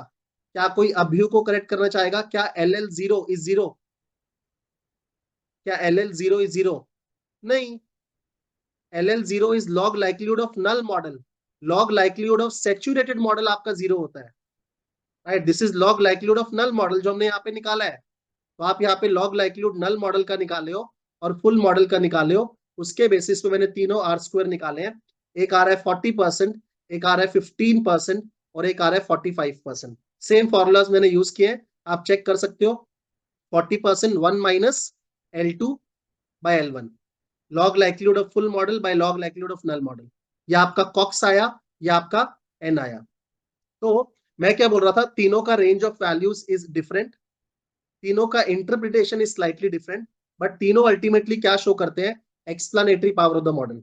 बट लॉजिस्टिक रिग्रेशन में आपको दो चीजें याद रखनी है। एक, आपका जो आर स्क्वायर आता है as compare to linear regression, it is much lower in logistic. मतलब यहाँ पे आपका आर स्क्वायर 15% आ रहा है, तो थोड़ा ना एक्सप्लेनेटरी पावर इतनी लो है। वो फॉर्मूला इस तरीके से डिजाइंड है कि आर स्क्वायर की वैल्यूज लोअर ही आती है। मतलब just to give a context, अगर लीनियर में कोई आर स्क्वायर 70% आ रहा है, तो शायद लॉजिस्टिक में वो आर स्क्वायर आपका 25% आएगा। तो हमेशा लॉजिस्टिक रिग्रेशन में आर स्क्वायर का वैल्यू जो रेंज है, it is on the lower side.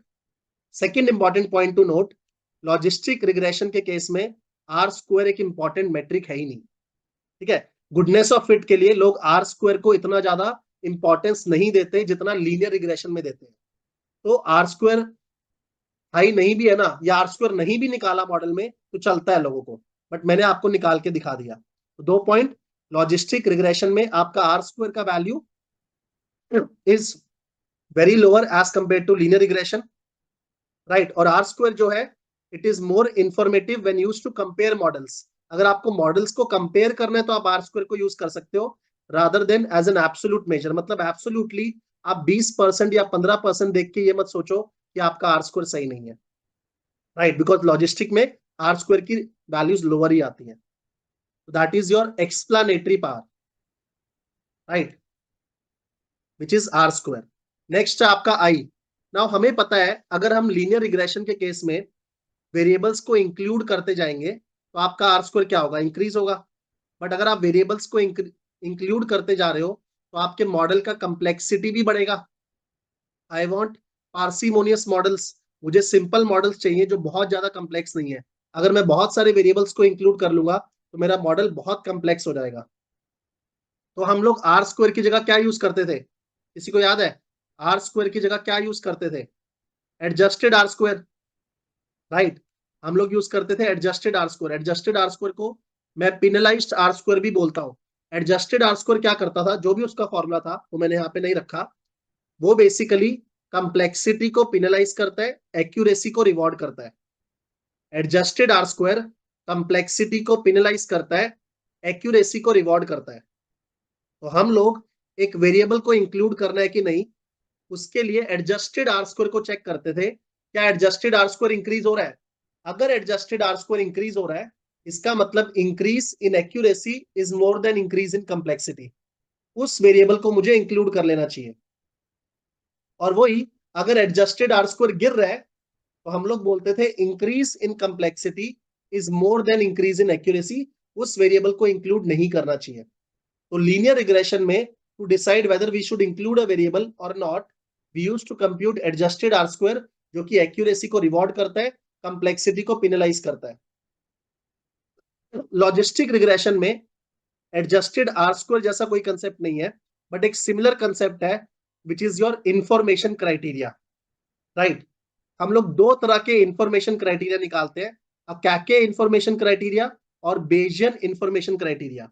इसका फॉर्मूला आप देखो, -2 into log likelihood 1 plus 2 into के प्लस 1, राइट?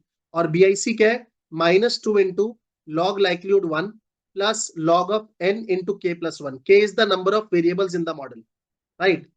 हम लोग एडजस्टेड आर स्क्वायर को इंक्रीज करना चाहते हैं, बट इस फॉर्मूला को ध्यान से देखो। आपके मॉडल में a lower AIC is good और a higher AIC is good. एक बारी नल मॉडल का एआईसी निकालते हैं। नल मॉडल का, एक बार इस टर्म को भूल जाओ, -2 इंटू नल मॉडल का एआईसी कितना होगा? -2 इंटू -3418 कितना होगा? Around 6800, right. 3418 माइनस इंटू -2 कितना आएगा? अराउंड 6800। और अगर मैं फुल मॉडल का एआईसी निकालूंगा वो कितना आएगा? अराउंड 4000। तो do you want lower values of AIC और do you want higher values of AIC? -2 into जब करोगे you want lower values of AIC. Adjusted R square में हम लोग आर स्क्वायर को इंक्रीज करना चाहते हैं। यहाँ पे इंफॉर्मेशन क्राइटेरिया में हम लोग एआईसी और बीआईसी को रिड्यूस करना चाहते हैं। नाउ ये टर्म जो आप देख रहे हो ये बेसिकली क्या कर रहा है? ये एक्यूरेसी को रिवॉर्ड कर रहा है, एक्यूरेसी को रिवॉर्ड कर रहा है। और ये टर्म क्या कर रहा है? कंप्लेक्सिटी को पिनलाइज कर रहा है। अगर आप एक एक्स्ट्रा वेरिएबल इंक्लूड करोगे तो के इंक्रीज होगा, तो मेरा एआईसी जो है वो +2 इंटू दिस हो जाएगा। तो हम लोग यहाँ पे क्या कर रहे हैं? कंप्लेक्सिटी को पिनलाइज कर रहे हैं, राइट। बीआईसी में भी क्या हो रहा है? ये टर्म एक्यूरेसी को रिवॉर्ड कर रहा है और ये टर्म कंप्लेक्सिटी को पिनलाइज कर रहा है। बट यहाँ पे पेनल्टी बहुत बड़ा है, लॉग ऑफ एन। एन अगर आपका 20,000 है तो लॉग ऑफ 20,000 इंटू दिस, यहाँ पे सिर्फ 2 का पेनल्टी लगा रहे हैं, यहाँ बहुत बड़ा पेनल्टी लगा रहे हैं, राइट। अल्टीमेटली ये दोनों फॉर्मुलास कर क्या रहे हैं? Just like adjusted R square, ये आपके पिनलाइज कर रहे हैं मॉडल में कंप्लेक्सिटी के लिए एंड रिवॉर्ड कर रहे हैं एक्यूरेसी के लिए।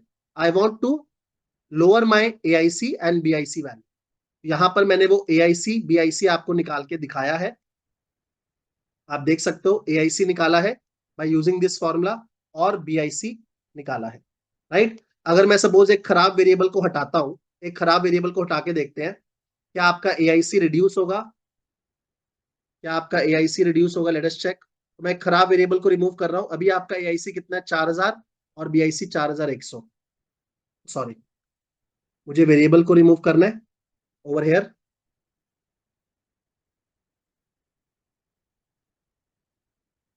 एआईसी क्या हुआ? इंक्रीज या रिड्यूस? एआईसी क्या हुआ? इंक्रीज या रिड्यूस? इंक्रीज हुआ है, रिड्यूस? वापिस से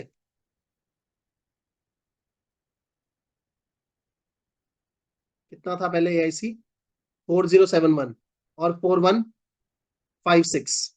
मैं बैड वेरिएबल ऐसे ही बोला पी वैल्यू देख के उसका, आई एम नॉट श्योर वो बैड वेरिएबल है कि नहीं। एक्चुअल में आप एआईसी देख के ही बैड वेरिएबल डिसाइड करोगे, राइट। एआईसी देख के ही बैड वेरिएबल डिसाइड करोगे। तो जो मैंने बैड बोला मैं तो पी वैल्यू देख के बोल दिया, ठीक है। शीट एक बार बंद हो गया, लेट मी री ओपन, 1 सेकेंड।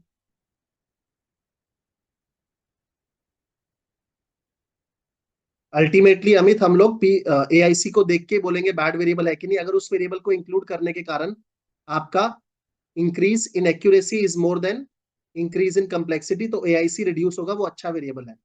अगर उस वेरिएबल को इंक्लूड करने के कारण आपका increase in complexity is more than increase in accuracy, तो एआईसी इंक्रीज होगा, वो बैड वेरिएबल है,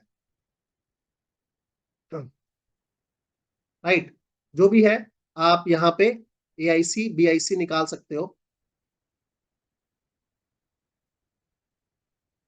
1 मिनट, अच्छा ये ट्रेन सेट, राइट। तो आप अलग अलग वेरिएबल को रिमूव करके देख सकते हो। For example credit card utilization मेरे ख्याल से अच्छा वेरिएबल था, तो इसको रिमूव किया तो आप देख रहे हो एआईसी क्या हो गया? आपका बढ़ गया। इसको रिमूव करने से एआईसी बढ़ गया, तो it's actually a very good variable. इसको रिमूव करने से एआईसी बढ़ गया, मतलब ये अच्छा वेरिएबल था ना। इसको इंक्लूड करने से एआईसी गिर रहा था, सॉरी।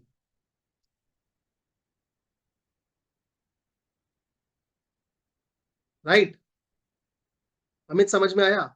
मैं अगर सीसी यूटिलाइजेशन को रिमूव कर रहा हूं तो एआईसी आपका ड्रास्टिकली बढ़ रहा है, इसका मतलब उसको इंक्लूड करने से एआईसी रिड्यूस हो रहा था, तो वो अच्छा वेरिएबल था। और इसका ठीक उल्टा आपका जो नम सीसीजे था, जो मेरे को खराब लग भी रहा था, उसको अगर मैं रिमूव करता हूं तो मेरा एआईसी क्या हो रहा था? कम हो रहा था। इसका मतलब उसको रिमूव करना अच्छी बात है, राइट। उसको रिमूव करना अच्छी बात है। तो इस तरीके से आप इवेल्युएट कर सकते हो कौन सा वेरिएबल आपका कंप्लेक्सिटी में ज्यादा कंट्रीब्यूशन कर रहा है या एक्यूरेसी में ज्यादा कंट्रीब्यूशन कर रहा है। Is that clear? तो ये आपका कंसेप्ट हुआ इंफॉर्मेशन क्राइटेरिया का। किसी को यहां तक कोई क्वेश्चन? आगे चलते हैं। नेक्स्ट इज, आप देखो कोई भी क्लासिफिकेशन मॉडल को अगर आपको इवेल्युएट करना है तो आप दो चीजें पक्का चेक करोगे ही करोगे। One is the discriminatory power of the model, and second is the calibration accuracy. कोई भी क्लासिफिकेशन मॉडल को अगर आपको इवैल्यूएट करना है, आप दो चीजें चेक करोगे ही करोगे। One is the discriminatory power of the model, whether you are able to discriminate between the good borrowers and the bad borrowers. Second is calibration accuracy. आपके जो पीडी की वैल्यूज आई है, प्रोबेबिलिटीज ऑफ डिफॉल्ट की जो values आई है, वो values absolute level पे correct है कि नहीं है। तो हम लोग डिस्क्रिमिनेटरी पावर चेक करने के लिए दो चीजें देखेंगे। One is cumulative bads minus cumulative goods, जिसको बोलते हैं केएस स्टैटिस्टिक, एंड दूसरा area under the curve. And हम लोग कैलिब्रेशन को चेक करने के लिए एक फेमस टेस्ट यूज करेंगे which is called Hosmer Lemeshow test, which is called Hosmer Lemeshow test. तो सब सॉफ्टवेयर जब आप लॉजिस्टिक रिग्रेशन रन करोगे, वो आपको हॉस्मेयर-लैम्शू टेस्ट देते ही है। क्या बोल रहा हूं मैं? कोई भी क्लासिफिकेशन मॉडल को इवैल्यूएट करने के लिए आप दो चीजें चेक करोगे। One is the discriminatory power of the model, whether the model is able to discriminate between good borrowers and bad borrowers. Second is the calibration accuracy. आपके जो पीडी के लेवल्स आ रहे हैं वो करेक्ट है कि नहीं है। तो डिस्क्रिमिनेटरी पावर के लिए मैंने यहाँ पे दो टेस्ट लिए हैं। One is KS statistic and second is area under the curve. And calibration के लिए हम लोग लास्ट ही देखेंगे हॉस्मेयर-लैम्शू टेस्ट। तो उसके लिए मैंने क्या किया है, मेरे पास बेसिकली पीडी आ गया था और वो पीडी से मैंने स्कोर्स निकाल लिया था। अब मैं क्या करूंगा, I will create different score bands. मैंने यहाँ पे अलग अलग तरह के स्कोर बैंड्स निकाले हैं। कैन यू सी, यहाँ पे आपको अलग अलग स्कोर बैंड्स दिख रहे हैं। आपका पहला स्कोर बैंड क्या है, 358 टू 542। नेक्स्ट है 542 टू 569। मैंने लिया है greater than equal to 358, less than 542, greater than equal to 542, less than 569। तो ऐसे करके मेरे पास 10 स्कोर बैंड्स आ गए। आप जितने मर्जी स्कोर बैंड ले सकते हो, but 10 is the industry practice. तो यहाँ मैंने अलग अलग स्कोर बैंड लिया है। आपको हर एक स्कोर बैंड में काउंट करना है आपके बैड्स कितने हैं, आपके गुड्स कितने हैं और आपके टोटल लोन्स कितने हैं। हर एक स्कोर बैंड में मैं काउंट कर सकता हूं कि मेरे बैड्स कितने हैं, मतलब कितने डिफॉल्ट किए हैं। मेरे पास एक्चुअल डिफॉल्ट स्टेटस का कॉलम तो है ना, जिसमें 0 मतलब क्या गुड्स, 1 मतलब क्या बैड्स। तो मैं काउंट कर रहा हूँ मेरे वंस कितने हैं, वो मेरे बैड्स हो गए। मैं काउंट कर रहा हूँ मेरे जीरोस कितने हैं, वो मेरे गुड्स हो गए। तो आपको यहाँ पे दिख रहा है ये आपके लो स्कोर बैंड है। लो स्कोर बैंड में आपके बैड्स बहुत ज्यादा है, ठीक है, और आपके गुड्स कम है। हाई स्कोर बैंड में आपके बैड्स कम है, आपके गुड्स ज्यादा है। Is it intuitive? Is it intuitive or not? High score band में आपके बैड्स कम है, ऑलमोस्ट जीरो ही है, और गुड्स ज्यादा है। लो स्कोर बैंड में आपके बैड ज्यादा है और गुड्स कम है। और आपके पास टोटल बोरोवर्स कितने हैं हर एक स्कोर बैंड में, वो यहाँ पे आ गया, राइट। देन आपको क्या करना है, आपको क्यूमुलेटिव बैड्स निकालने हैं, क्यूमुलेट करते रहो उसको। क्यूमुलेटिव गुड्स निकालने हैं, क्यूमुलेटिव टोटल निकालना है। Cumulative bads, cumulative goods, cumulative total, right. उसको परसेंटेज में कन्वर्ट करो एंड देन उसको प्लॉट कर दो। यहाँ आपको प्लॉट दिख रहा होगा, मैंने एक प्लॉट बनाया है। उस प्लॉट में हम लोग एक्स एक्सिस पे लेके चलते हैं क्यूमुलेटिव टोटल, और वाई एक्सिस पे लेके चलते हैं क्यूमुलेटिव बैड्स। अब ध्यान से सुनना, एक्स एक्सिस पे लेके चलते हैं क्यूमुलेटिव टोटल और वाई एक्सिस पे लेके चलते हैं क्यूमुलेटिव बैड्स, राइट। मैं तीन तरह के मॉडल्स आपको दिखाऊंगा। एक रैंडम मॉडल जो कि फालतू मॉडल है, एक परफेक्ट मॉडल, आपका परफेक्ट मॉडल कैसा होना चाहिए, और एक रियल लाइफ मॉडल, राइट, मतलब जो आपका मॉडल बना है, प्रपोज्ड मॉडल। रियल लाइफ जो एक्चुअल में अचीव कर पाओगे, रैंडम जो फालतू मॉडल है, परफेक्ट जो आपका बेस्ट मॉडल है। क्या है आपका, एक्स एक्सिस पे क्यूमुलेटिव टोटल, राइट, और उसको मैंने सॉर्ट किया है from low score to high score. X axis पे we have cumulative total, Y axis पे वी हैव क्यूमुलेटिव बैड्स, और एक्स एक्सिस पे जो मैं क्यूमुलेटिव टोटल लेके चल रहा हूँ उसको मैं सॉर्ट किया हूँ from low score to high score. मतलब जब लेफ्ट टू राइट चल रहा है, low score to high score चल रहा है। एक रैंडम मॉडल में आपको 45 डिग्री लाइन दिखेगी। वो 45 डिग्री लाइन का मतलब क्या है, सपोज आपके डेटा में बैड रेट कितना था, आपके डेटा में बैड रेट था, डिफॉल्ट रेट कितना था डेटा का, 5.2%। तो एक रैंडम मॉडल में 45 डिग्री लाइन का मतलब क्या है, with 5% of low score population, because total population sorted from low score to high score आपका x एक्सिस पे है, और यहाँ पे आपके क्यूमुलेटिव बैड्स है। with 5% of low score population you will be able to identify 5% of bads, with 10% of low score population, you will be able to identify 10% of bads. With 50% of low score population, you will be able to identify 50% of bads. ये आपका random model हो गया सबसे खराब, right. 10% लो score population से मैं 10% beds identify कर रहा हूँ, 20% लो स्कोर पॉपुलेशन से 20% बैड्स आइडेंटिफाई कर रहा हूँ, 50% लो स्कोर पॉपुलेशन से 50% बैड्स आइडेंटिफाई कर रहा हूँ। तो मेरा जितना एक्स है उतना ही मेरा वाई है, तो एक 45 डिग्री लाइन बनेगी, तो वो मेरा रैंडम मॉडल हो गया। एक परफेक्ट मॉडल में क्या होगा, परफेक्ट मॉडल को ध्यान से सुनना तब आपको समझ में आएगा। विद 5%, ऑलमोस्ट आपका बैड रेट कितना था, 5%। with 5% of low score population, you are able to identify 100% of the bats. तो ये x एक्सिस पे मेरा 5% है, y एक्सिस पे मेरा 100% है, मतलब 5% लो स्कोर पॉपुलेशन से मैं 100% बैड्स आइडेंटिफाई कर पा रहा हूं। इसका मतलब सभी के सभी बैड्स को मैंने लोएस्ट स्कोर प्रोवाइड किया। तो क्या मेरा मॉडल अच्छा है?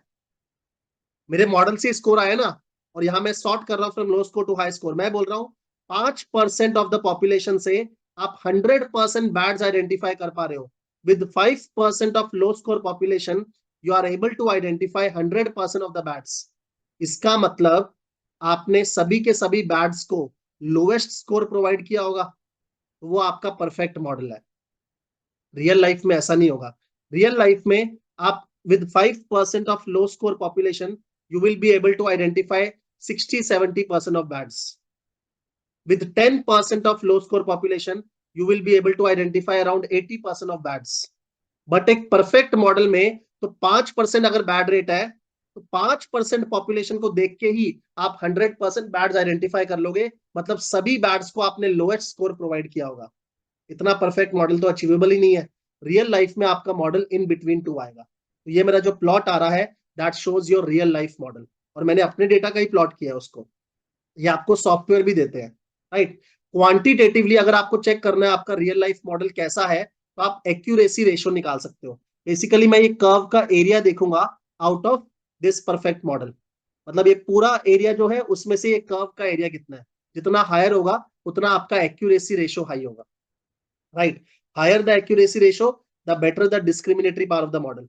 यहां मैंने निकाला हुआ है एक्यूरेसी रेशियो आपका 84% आ रहा है, एरिया अंडर द कर्व 92% आ रहा है, राइट।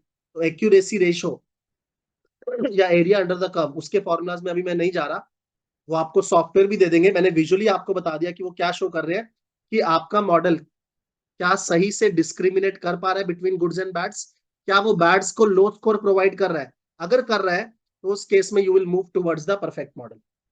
अगर नहीं कर रहा then you will move towards the random model. You want this area to be as high as possible. You want this curve to be as belly as possible and as close to the perfect model as possible. उसके अलावा मैंने जो cumulative goods और cumulative bads निकाले थे, मैं उसको plot कर सकता हूं, क्यूमुलेटिव गुड्स और क्यूमुलेटिव बैड्स को, and I can take the maximum absolute distance between these two groups. I can take the maximum absolute distance between these two groups. उसको बोलते हैं केएस स्टैटिस्टिक, राइट। कितना आ रहा है, 67%। अगर आपका केएस हाई है, मतलब ये डिस्टेंस दूर दूर है, इसका मतलब आप गुड्स और बैड्स को डिस्क्रिमिनेट कर रहे हो, सेपरेट कर रहे हो। क्योंकि मैं यहाँ पे क्या प्लॉट कर रहा हूँ, cumulative goods cumulative bads, right. Cumulative goods cumulative bads अगर दूर दूर है, तो आपका मैक्सिमम एब्सोल्यूट डिस्टेंस भी क्या आएगा, हाई आएगा। इसका मतलब you are separating well between the goods and the bads. अगर आपका ये कर्व बिल्कुल पास पास होता, इसका मतलब you are not discriminating well between goods and bads. Yashika has a question, KS और एक्यूरेसी रेशियो में फर्क क्या है? फर्क नहीं, दो अलग अलग मेट्रिक है to evaluate the discriminatory power of the model, right. यहां पे हम लोग क्यूमुलेटिव पॉपुलेशन को प्लॉट कर रहे हैं अगेंस्ट क्यूमुलेटिव बैड्स, और सॉर्ट किया from low score to high score. यहाँ पे हम लोग क्यूमुलेटिव बैड्स एंड गुड्स को प्लॉट कर रहे हैं, and I am looking at the maximum absolute distance between these two groups. If the maximum absolute distance is high, that shows my model has good separation power.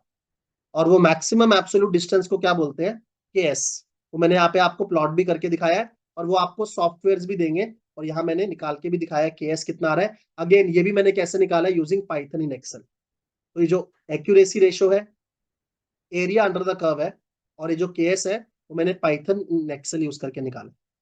Is that clear? ये हो गया आपका discriminatory part. Last है आपका calibration accuracy. आपकी जो PD की values आ रही है, ऐसा हो सकता है कि आपका मॉडल डिस्क्रिमिनेट कर पा रहा है, मतलब वो डिफॉल्टर्स को हायर पीडी देता है और नॉन डिफॉल्टर्स को लोअर पीडी देता है, बट पीडी की जो वैल्यूज है वो करेक्ट नहीं है, मतलब डिस्क्रिमिनेट कर रहा है वो, राइट, बट जो एब्सोल्यूट वैल्यूज आ रही है पीडी की वो करेक्ट नहीं है, दैट इज कॉल्ड कैलिब्रेशन। ऐसा हो सकता है ना कि मैं डिफॉल्टर को ज्यादा पीडी दे रहा हूँ 90% और नॉन डिफॉल्टर को कम पीडी दे रहा हूँ 10%, बट क्या वो 90% करेक्ट है या वो 10% करेक्ट है, उसको बोलते हैं कैलिब्रेशन चेक। उसके लिए एक फेमस टेस्ट है जो आपको सारे स्टैटिस्टिकल सॉफ्टवेयर देंगे, that is called Hosmer Lemeshow test. Hosmer Lemeshow test, उसको गुडनेस ऑफ फिट टेस्ट भी बोलते हैं, उसको गुडनेस ऑफ फिट टेस्ट भी बोलते हैं, हॉस्मेयर लैम्शू टेस्ट। इस टेस्ट में क्या होता है, बहुत सिंपल टेस्ट है। आपको क्या करना है, आपको वही स्कोर बैंड्स लेके चलने हैं। हर एक स्कोर बैंड में आप एवरेज प्रोबेबिलिटी ऑफ डिफॉल्ट निकाल लो, राइट। आपके पास पीडीज तो है ही, आप अलग अलग स्कोर बैंड में क्या एवरेज निकाल सकते हो? यस, आप एवरेज इफ यूज करके एवरेज निकाल सकते हो। तो अलग अलग स्कोर बैंड में मैंने प्रोबेबिलिटी ऑफ बैड निकाल लिया, और आप देख रहे हो लो स्कोर बैंड में प्रोबेबिलिटी ऑफ बैड हायर है, हाई स्कोर बैंड में प्रोबेबिलिटी ऑफ बैड लोअर है। That is intuitive. नाउ इसके बेसिस पे क्या करो, आपके पास प्रोबेबिलिटी ऑफ डिफॉल्ट आ गया हर एक स्कोर बैंड में, आपके पास नंबर ऑफ बोरोवर्स है हर एक स्कोर बैंड में, इसके बेसिस पे find expected bads and expected goods. तो टोटल इनटू प्रोबेबिलिटी से आपके पास एक्सपेक्टेड काउंट ऑफ बैड्स आ जाएगा, and total into one minus probability से आपके पास एक्सपेक्टेड काउंट ऑफ गुड्स आ जाएगा, राइट। कि आपके एक्सपेक्टेड बैड्स कितने हैं एज पर द मॉडल, और आपके एक्सपेक्टेड गुड्स कितने हैं। 1656 इंटू 36% से आपका एक्सपेक्टेड बैड्स आया, और 1656 इंटू 64% से आपका एक्सपेक्टेड गुड्स आया। नाउ आपके डेटा में ऑब्जर्व्ड बैड्स और गुड्स क्या है, आपको तो पता ही है कौन डिफॉल्ट किया कौन नहीं किया, तो आप सिंपल काउंट कर लो हर एक स्कोर बैंड में आपके ऑब्जर्व्ड बैड्स क्या है, आपके ऑब्जर्व्ड गुड्स क्या है। मुझे बताओ, अगर आपके पीडी के लेवल्स करेक्ट है तो observed should be close to expected, या expected should be close to observed, या expected should be far away from observed? Tell me please. आपके एक्सपेक्टेड बैड्स क्लोज होने चाहिए ऑब्जर्व्ड बैड्स के, या एक्सपेक्टेड बैड्स दूर होने चाहिए ऑब्जर्व्ड बैड्स से? अगर आपके पीडी के वैल्यूज करेक्ट है तो expected bads should be close to observed bads. तो हम लोग क्या करेंगे, observed bads expected bads, observed goods expected goods लेके एक फॉर्मूला यूज करेंगे जिससे हमारा स्टैटिस्टिक आएगा ऑब्जर्व्ड माइनस एक्सपेक्टेड का स्क्वायर बाय एक्सपेक्टेड। ये आपको बैड के लिए भी निकालना है या आपको गुड के लिए भी निकालना है, दोनों को ऐड करना है। तभी यहाँ पे आपको डबल समेशन दिख रहा होगा, वो मेरा स्टैटिस्टिक का वैल्यू है। तो मैंने यहाँ पे ऑब्जर्व्ड माइनस एक्सपेक्टेड बैड के लिए भी किया, ऑब्जर्व्ड माइनस एक्सपेक्टेड गुड के लिए भी किया, एंड देन स्टैटिस्टिक निकाल रहे हैं क्या, एक बारी बैड का ले रहे हैं, observed bads minus expected bads का square by expected bads, plus observed goods minus expected goods का square by expected goods. Square क्यों ले रहे हैं, बिकॉज दूर से मतलब है मुझे, वो नेगेटिव साइड पे या पॉजिटिव साइड पे दोनों ही मेरे लिए प्रॉब्लम है, इसीलिए हम लोग स्क्वायर ले रहे हैं। तो ये स्टैटिस्टिक का वैल्यू फॉर्मूला देख के आपको क्या लगता है, this value of statistic should be as low as possible और एज हाई एज पॉसिबल।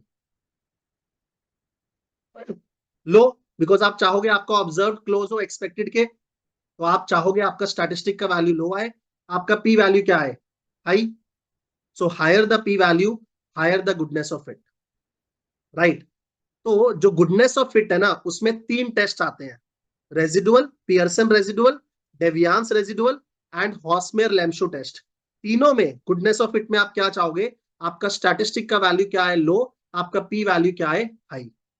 और जहां पे भी आप स्टैटिस्टिकल सिग्निफिकेंस चेक कर रहे हो, वहां पे आप चाहते हो कि आपका स्टैटिस्टिक का वैल्यू क्या है, हाई, पी वैल्यू क्या है, लो। वो आपको याद रखना है। काफी सारे लोग इसमें कंफ्यूज होते हैं, बिकॉज सॉफ्टवेयर तो सीधा आउटपुट दे देता है, उसके बाद समझ नहीं आता वो कैसे निकला है और उसको इंटरप्रेट कैसे करना है। इसीलिए मैंने आपको एक्सेल में खोल के दिखाया कैसे करना चाहिए, कैसे कर रहे हैं एक एक चीज को हम लोग, राइट। नाउ दो चीजें हमारी अभी भी बाकी है, exhaustive variable selection and generalization of model. हम लोग वेरिएबल्स कैसे चूज करेंगे मॉडल में, राइट। उसके लिए या तो आप ट्रेडिशनल टेक्निक्स यूज कर सकते हो या modern machine learning based techniques use कर सकते हो। ट्रेडिशनल टेक्निक्स में हम लोग फोकस करते हैं परफॉर्मेंस के ऊपर कि मॉडल का अच्छा परफॉर्मेंस आए, साथ ही साथ एजम्पशंस जो होती है ना कि हमारा स्टैटिस्टिकल सिग्निफिकेंस होना चाहिए, मल्टी कोलिनैरिटी का प्रॉब्लम नहीं होना चाहिए, उस पर भी फोकस करते हैं। ट्रेडिशनल टेक्निक्स में we focus on performance as well as assumptions. यही फर्क है ना स्टैटिस्टिक्स और मशीन लर्निंग में। स्टैटिस्टिक्स में आप एजम्पशंस पे भी फोकस करते हो, मशीन लर्निंग में आप सिर्फ परफॉर्मेंस पे फोकस करते हो। तो हमारे पास ट्रेडिशनल टेक्निक्स है वेरिएबल को सेलेक्ट करने के लिए, जहां पे हम लोग फोकस करते हैं on assumptions as well as the performance of model. या हम लोग modern machine learning based techniques use कर सकते हैं, जहां पर हम लोग फोकस करते हैं परफॉर्मेंस पे, वो भी आउट ऑफ सैंपल डेटा पे, ताकि ओवर फिटिंग का प्रॉब्लम ना हो। राइट। तो पहले बात करते हैं ट्रेडिशनल टेक्निक्स की। उसमें 3 टेक्निक्स आप सबने सुना होगा, backward selection, forward selection, stepwise regression method. सुना है कि नहीं? Backward selection, forward selection, stepwise regression method. Right. Forward selection, now forward selection में क्या होता है, we start with null model. हम लोग नल मॉडल से स्टार्ट करेंगे। राइट। एंड हम लोग एक एक वेरिएबल इंक्लूड करेंगे at a time, include one variable at a time. तो सबसे पहले आप इसको इंक्लूड करके देखो, देन आप इसको इंक्लूड करके देखो, देन आप इसको इंक्लूड करके देखो। You include one variable at a time.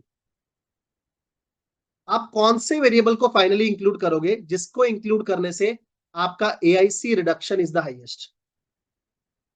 मतलब मैंने नल मॉडल से स्टार्ट किया, मेरा एआईसी कितना आ रहा है 6838।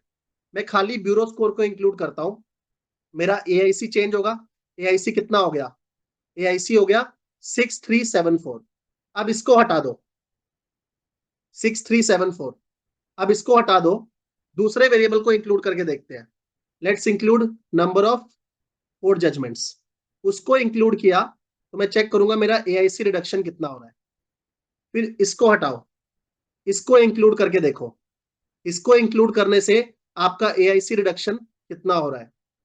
ऐसे आप सभी वेरिएबल्स के लिए करोगे and ultimately you will include that variable जिसको इंक्लूड करने से आपका AIC reduction is the highest. तो यहां मैंने वो करके दिखाया है। मैंने क्या किया, पहले मैंने नल मॉडल से स्टार्ट किया। राइट। देन मैं हर एक वेरिएबल को इंडिविजुअली इंक्लूड कर रहा हूं एंड देख रहा हूं मेरा एआईसी कितना आ रहा है। राइट। एआईसी कितना आ रहा है, वो एआईसी मैं निकाल ले रहा हूं। यहाँ पे मैंने वो वैल्यूज को कॉपी कर दिया। देन मैं देख रहा हूं मेरा एआईसी रिडक्शन कौन से वेरिएबल से हाईएस्ट है। तो क्रेडिट कार्ड यूटिलाइजेशन से मेरा AIC reduction is the highest. Right. AIC पहले कितना था 6846, वो कितना हो गया 5202। So my AIC reduction is the highest. So first of all I will include this variable. मैं सबसे पहले कौन से वेरिएबल को इंक्लूड करूंगा? क्रेडिट कार्ड यूटिलाइजेशन को। देन इस वेरिएबल को इंक्लूड करके, अब ये वेरिएबल इंक्लूड हो गया आपका फॉरवर्ड सिलेक्शन मेथड में।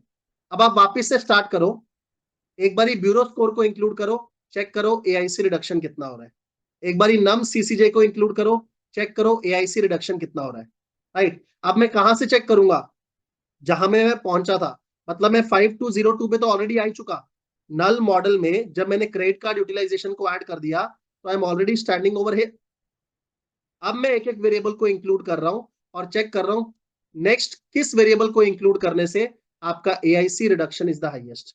तो नेक्स्ट आया मेरा मैक्सिमम अरियर्स 12 मंथ। तो इस तरीके से मैं सीक्वेंस में मूव करूंगा। I start with null model and then I will include one variable at a time.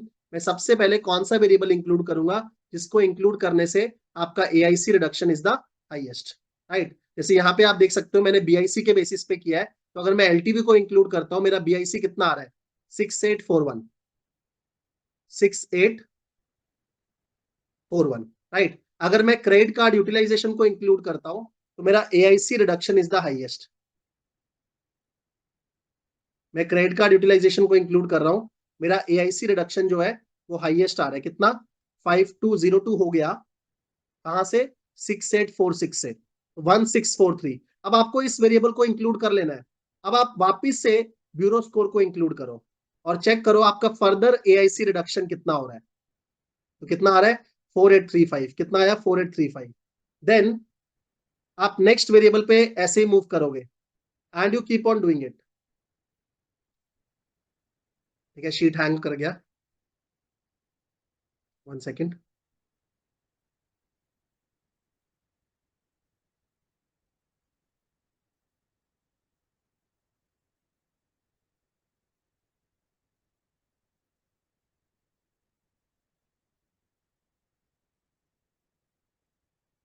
Is this clear और नॉट? तो मैं एक वेरिएबल को इंक्लूड कर रहा हूं एट अ टाइम, जिस वेरिएबल को इंक्लूड करने से my AIC reduction is the highest. ठीक है, तो मैं आउटपुट आपको शो कर रहा हूं बिकॉज हैंग कर रहा है, बट आपको प्रोसेस समझ में आ गया कि पहले आपने क्रेडिट कार्ड यूटिलाइजेशन इंक्लूड किया बिकॉज उससे एआईसी रिडक्शन आपका हाईएस्ट है, देन उसको रखो एंड देन एक एक वेरिएबल बाकी को इंक्लूड करो। नेक्स्ट आपको वो वेरिएबल इंक्लूड करना है जिससे further AIC reduction is the highest. अच्छा, ये आपका क्या हुआ? Forward selection. बैकवर्ड सिलेक्शन में क्या होता है? We start with a full model, we start with a full model. Again अब मैं एक एक वेरिएबल को रिमूव करूंगा। मैं फुल मॉडल का बीआईसी देख लिया and then I will remove one variable at a time, I will remove one variable at a time and मैं देखूंगा किस वेरिएबल को रिमूव करने से आपका AIC reduction is the highest. जिस वेरिएबल को रिमूव करने से एआईसी रिडक्शन हाईएस्ट है मतलब वो वेरिएबल आपका फालतू था, राइट? यहां पर फर्स्ट स्टेप में किस वेरिएबल को रिमूव करने से एआईसी रिडक्शन हाईएस्ट आया है? Maximum arrear balance 6 months.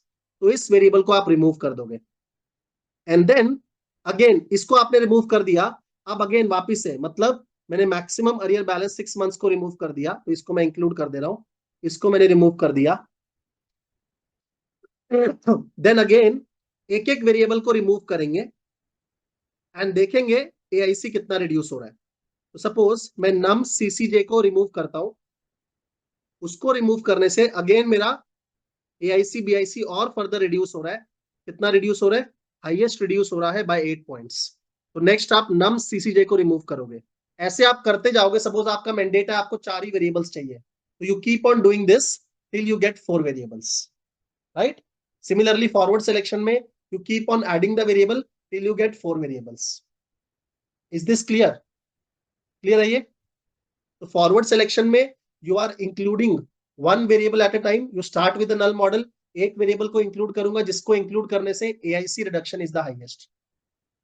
Second, उस वेरिएबल को रख के सेकंड डिसाइड करेंगे कौन सा वेरिएबल इंक्लूड करने से further AIC reduction is the highest, right? Shravan का क्वेश्चन है क्या फॉरवर्ड और बैकवर्ड से आंसर सेम आता है? 90% केसेस में आंसर सिमिलर आता है। रुकना कब है वो आप अलग अलग क्राइटेरिया के बेसिस पे डिसाइड कर सकते हो। जहां पर आपका सपोज नंबर ऑफ वेरिएबल्स आ गया कि आपको 4 ही वेरिएबल्स चाहिए, तो 4 वेरिएबल्स के बाद आप रुक जाओ, राइट? बैकवर्ड रिग्रेशन में हम लोग क्या बोल रहे हैं? We start with full model and we remove eliminate one variable at a time. कौन सा वेरिएबल एलिमिनेट करने से एआईसी रिडक्शन हाईएस्ट है उसको पहले एलिमिनेट करेंगे। उसको एलिमिनेट कर दिया, अब वापिस से सोचो बाकी में से कौन सा वेरिएबल एलिमिनेट करने से एआईसी रिडक्शन हाईएस्ट है, वो आपका नेक्स्ट वेरिएबल एलिमिनेट होगा, राइट? स्टेप वाइज में क्या होता है?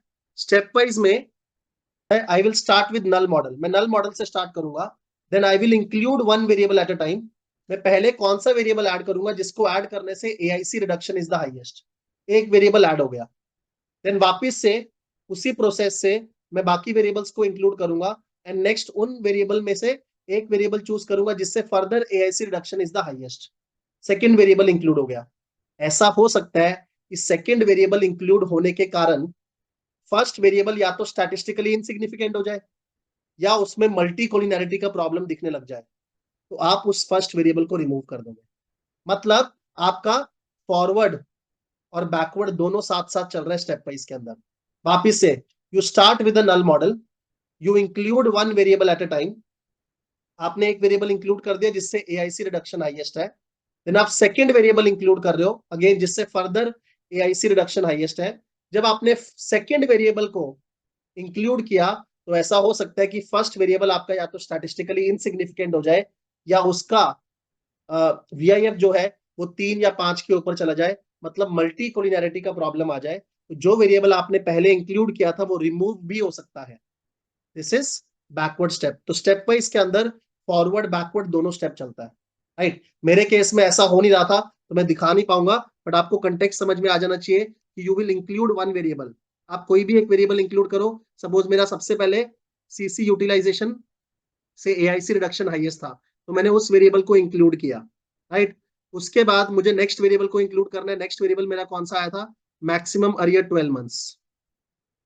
मैक्सिमम अरियर 12 मंथ्स को किया।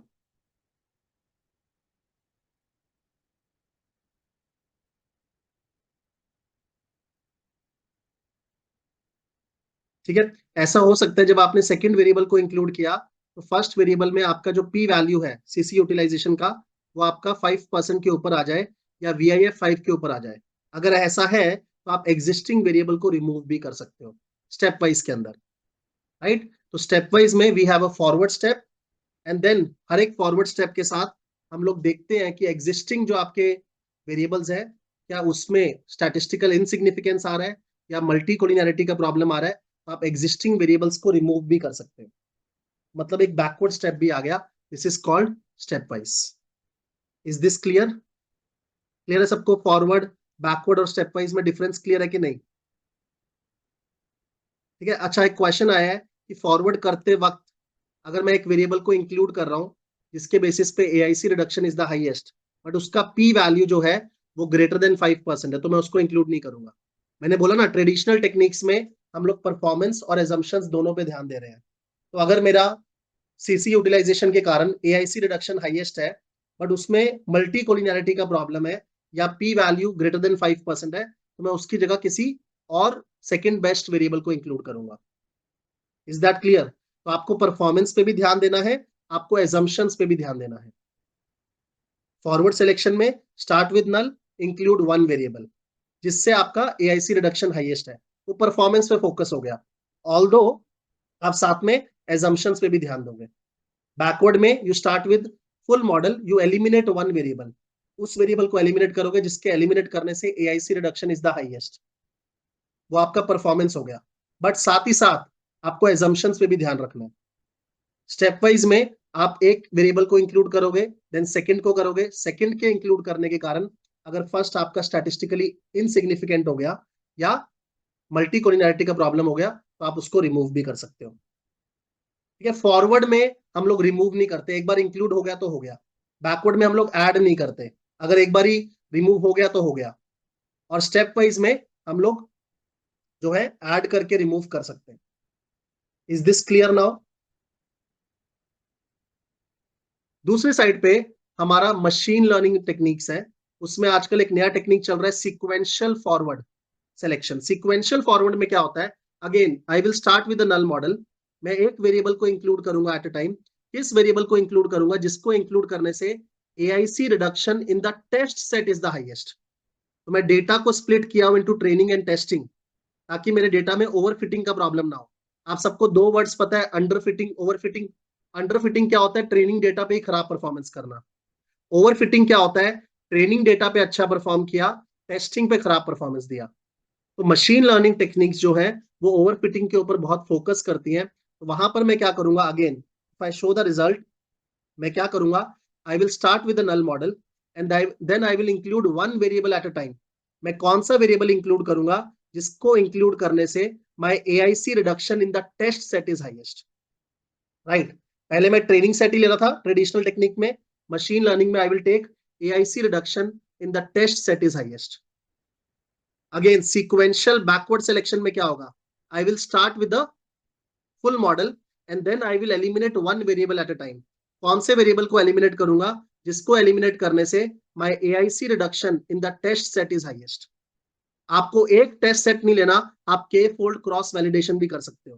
तो पाइथन वो आपको के फोल्ड क्रॉस वैलिडेशन करके देता है। मतलब आप multiple validation set low and देखो वहां पर on an average AIC reduction आपका किस वेरिएबल को रिमूव करने के कारण हाईएस्ट है, उस वेरिएबल को ही आप रिमूव करोगे। तो sequential forward, sequential backward similar है।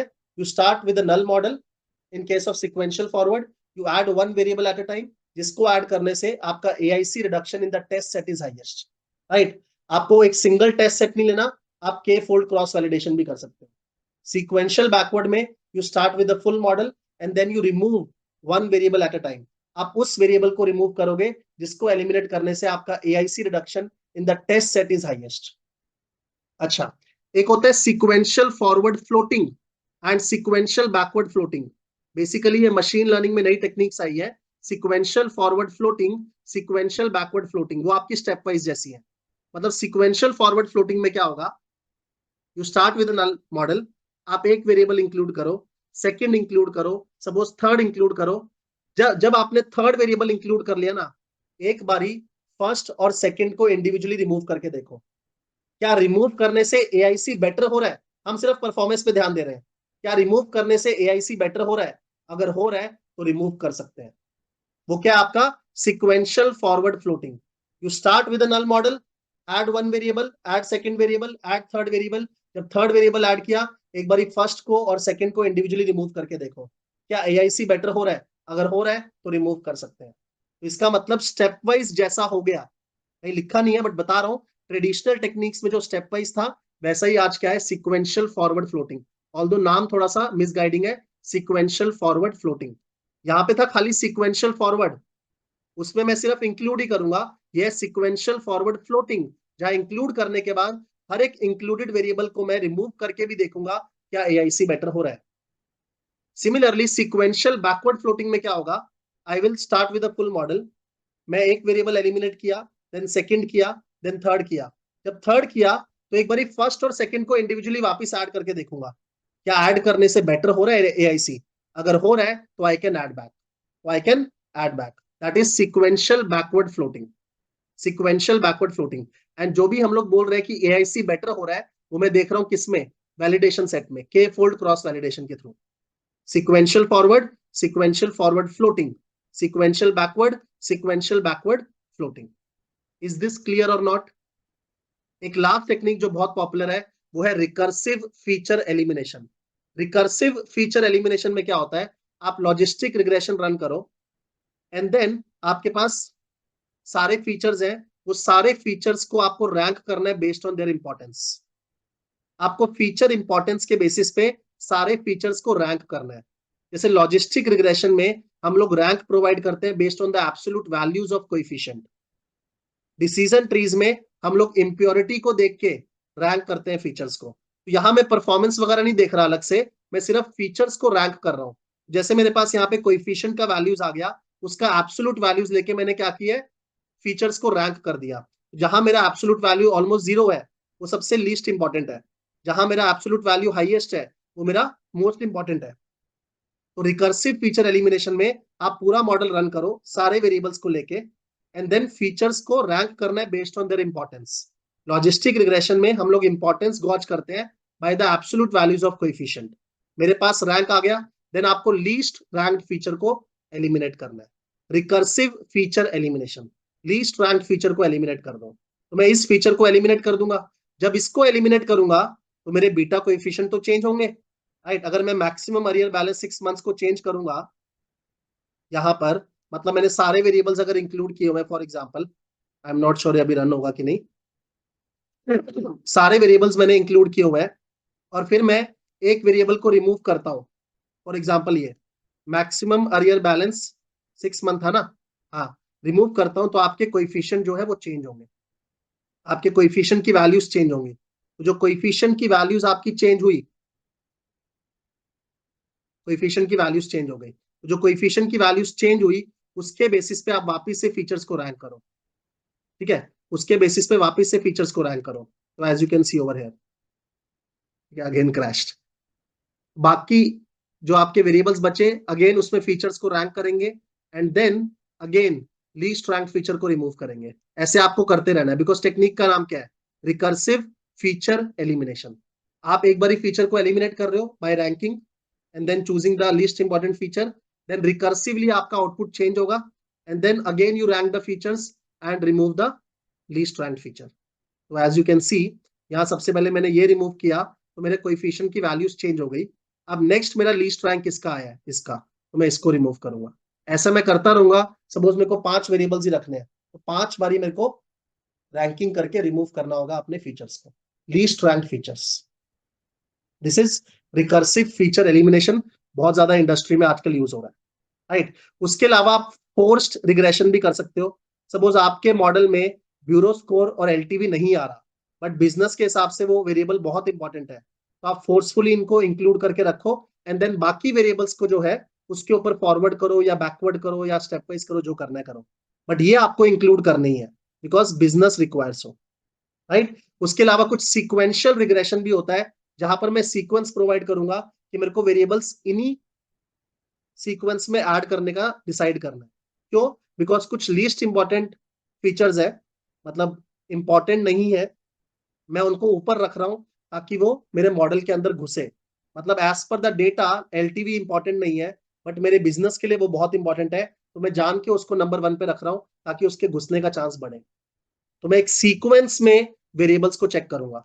स्टेप वाइज में आप प्योरली परफॉर्मेंस के बेसिस पे कर सकते हो। सिक्वेंशियल में आप एक सीक्वेंस खुद से दे रहे हो कि इन्हीं सीक्वेंस में मुझे चेक करना है वेरिएबल्स को इंक्लूड करे या ना करे, ताकि जो बिजनेस के हिसाब से इंपॉर्टेंट फीचर है बट डेटा के हिसाब से इंपॉर्टेंट नहीं है, उसका इंक्लूड होने का चांस बढ़ जाए। Is that clear? तो this is sequential logistic regression. Is this clear? Right.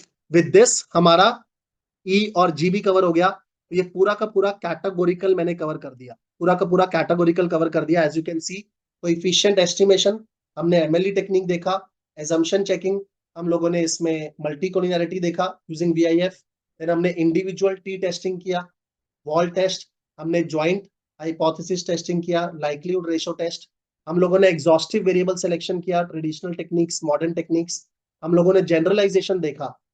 Right, कि हम लोग टेस्ट डेटा के ऊपर देखेंगे परफॉर्मेंस किसका अच्छा है।